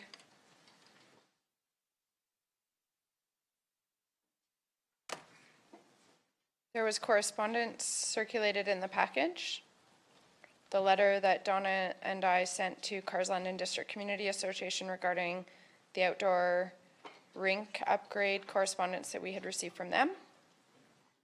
A request for assistance for the restoration of the rodeo infield.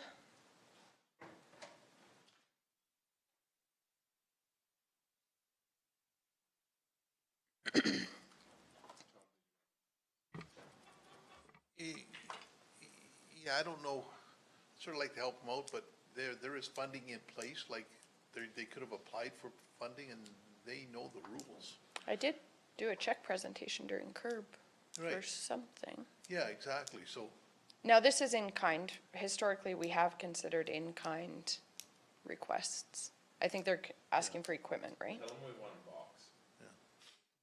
and like, I don't know, like, if our equipment's not working, that's not a problem, but if we're pulling, I got a problem if we got guys that are out of building roads and that kind of stuff.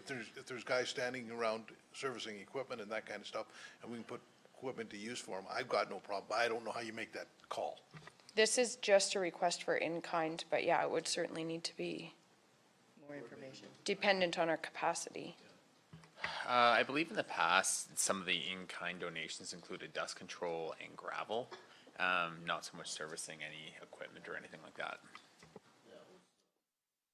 Water trucks, dust control gravel, this becomes a problem because, yeah, if you're putting heavy equipment in there, I'm not gonna allow it to come, take it off of a road project somewhere to go spend a week in Strathmore. Right, exactly, yeah, and I'm with you there.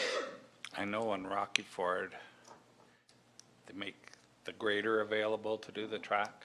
So if this is just a case of a grader going around working some sand in that they're bringing in, I don't have a problem with it. The local grader going, dependent on management, if they can see their way to do it or not, if they got a grader available. I don't think they're asking for a buggy or a backhoe or anything like that, I wouldn't think. I'm thinking it's a grader, unless I'm wrong, maybe a packer. I don't know what would be available, but I don't have a problem if staff, without curtailing our operations, can make one use for an afternoon. Whip around a track with the grader, it wouldn't be that bad. Well, I think it's the infield, that's not the track. It's, yeah, it's the issue I'm looking at is they're gonna have to remove some dirt before they put some new stuff back in. You can't do that with a grader. Well, if that's what they're doing, well then, I'd be there to smooth it out, but to haul it away, load it. I just think for an ask like that, they need to be more specific. Detailed. In what they're asking for, I mean, what kind of equipment they're looking for. Greater backhoe, I don't know. Completely restored, usually that means they gotta pull what's in there out and bring in some new material, is what I'd just be curious, to involve Strathmore in this. I mean, when we did the dust control last year for him, after it was done, I talked to Pat and he was surprised because he said they never got asked for anything. Strathmore has 2 graders, I think 2 big loaders.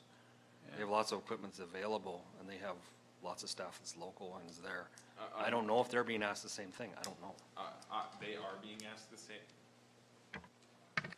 They are being asked the same thing. I know a number of people on the Ag Society, but staff, I don't think is relaying that to council. Because they've talked to a number of staff members and it's gone nowhere. So that's the town's problem. No, I'd be willing to direct administration to talk to the Ag Society and see if they can work something out. And if they can work something out that doesn't affect any of our operations, then I would say we could look at that. I'd be good on that, so. I will make a motion that administration, we direct administration to talk to the Ag Society to see whether or not there's any feasibility for us to help with this without curtailing any of our operations. Questions or discussion on the motion?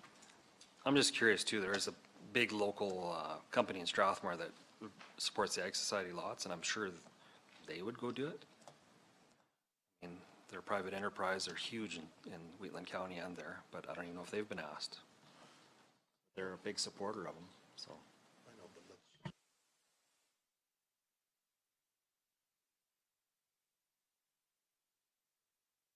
Yeah. There's a request to council. There's a motion on the floor. Is there any further discussion? All in favor? Motion is carried. The next correspondence was at our request to receive the kind of formal ask from the Strathmore and Wheatland County Christmas Hamper Society earlier. This allows them, it assists them with their budgeting, and as well, it just makes it less kind of urgent for our deliberation. So they are asking $3,300, which is what we contributed last year. I'll move that we contribute the same as what they're asking for and include it in our budget.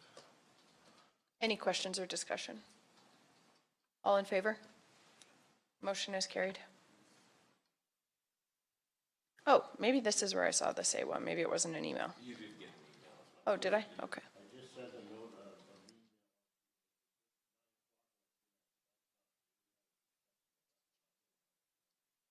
Okay. Okay. Okay. So just a note that that starts at 10:30.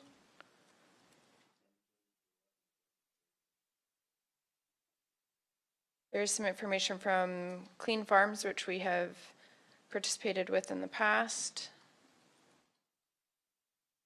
They're indicating that they'll be distributing collection bags in select areas of the province.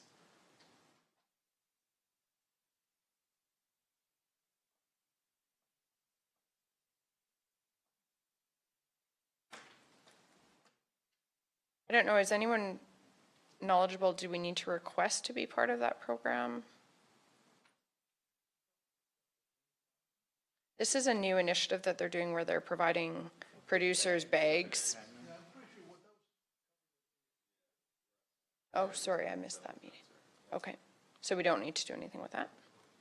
Okay, and then there's the interagency minutes and notes. And two pieces of correspondence from Cluny, a ratepayer and their child regarding the playground in Cluny. Did we take out a playground in Cluny? We discussed, It's been taken out. was it taken out? It was in the 2020 capital budget?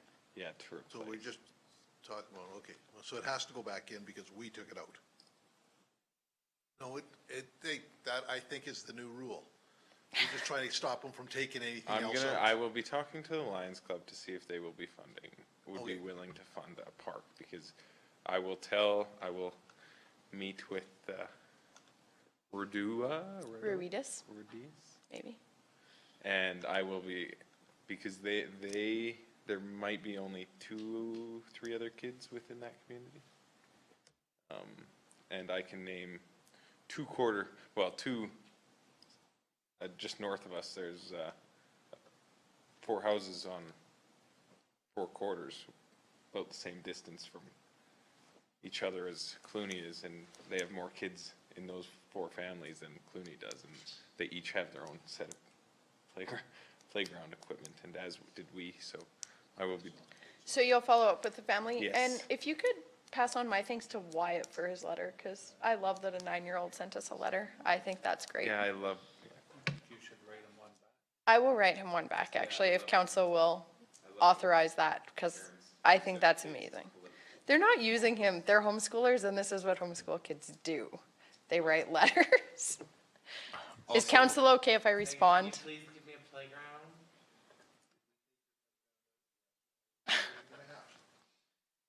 Okay, I'm going to write him a letter.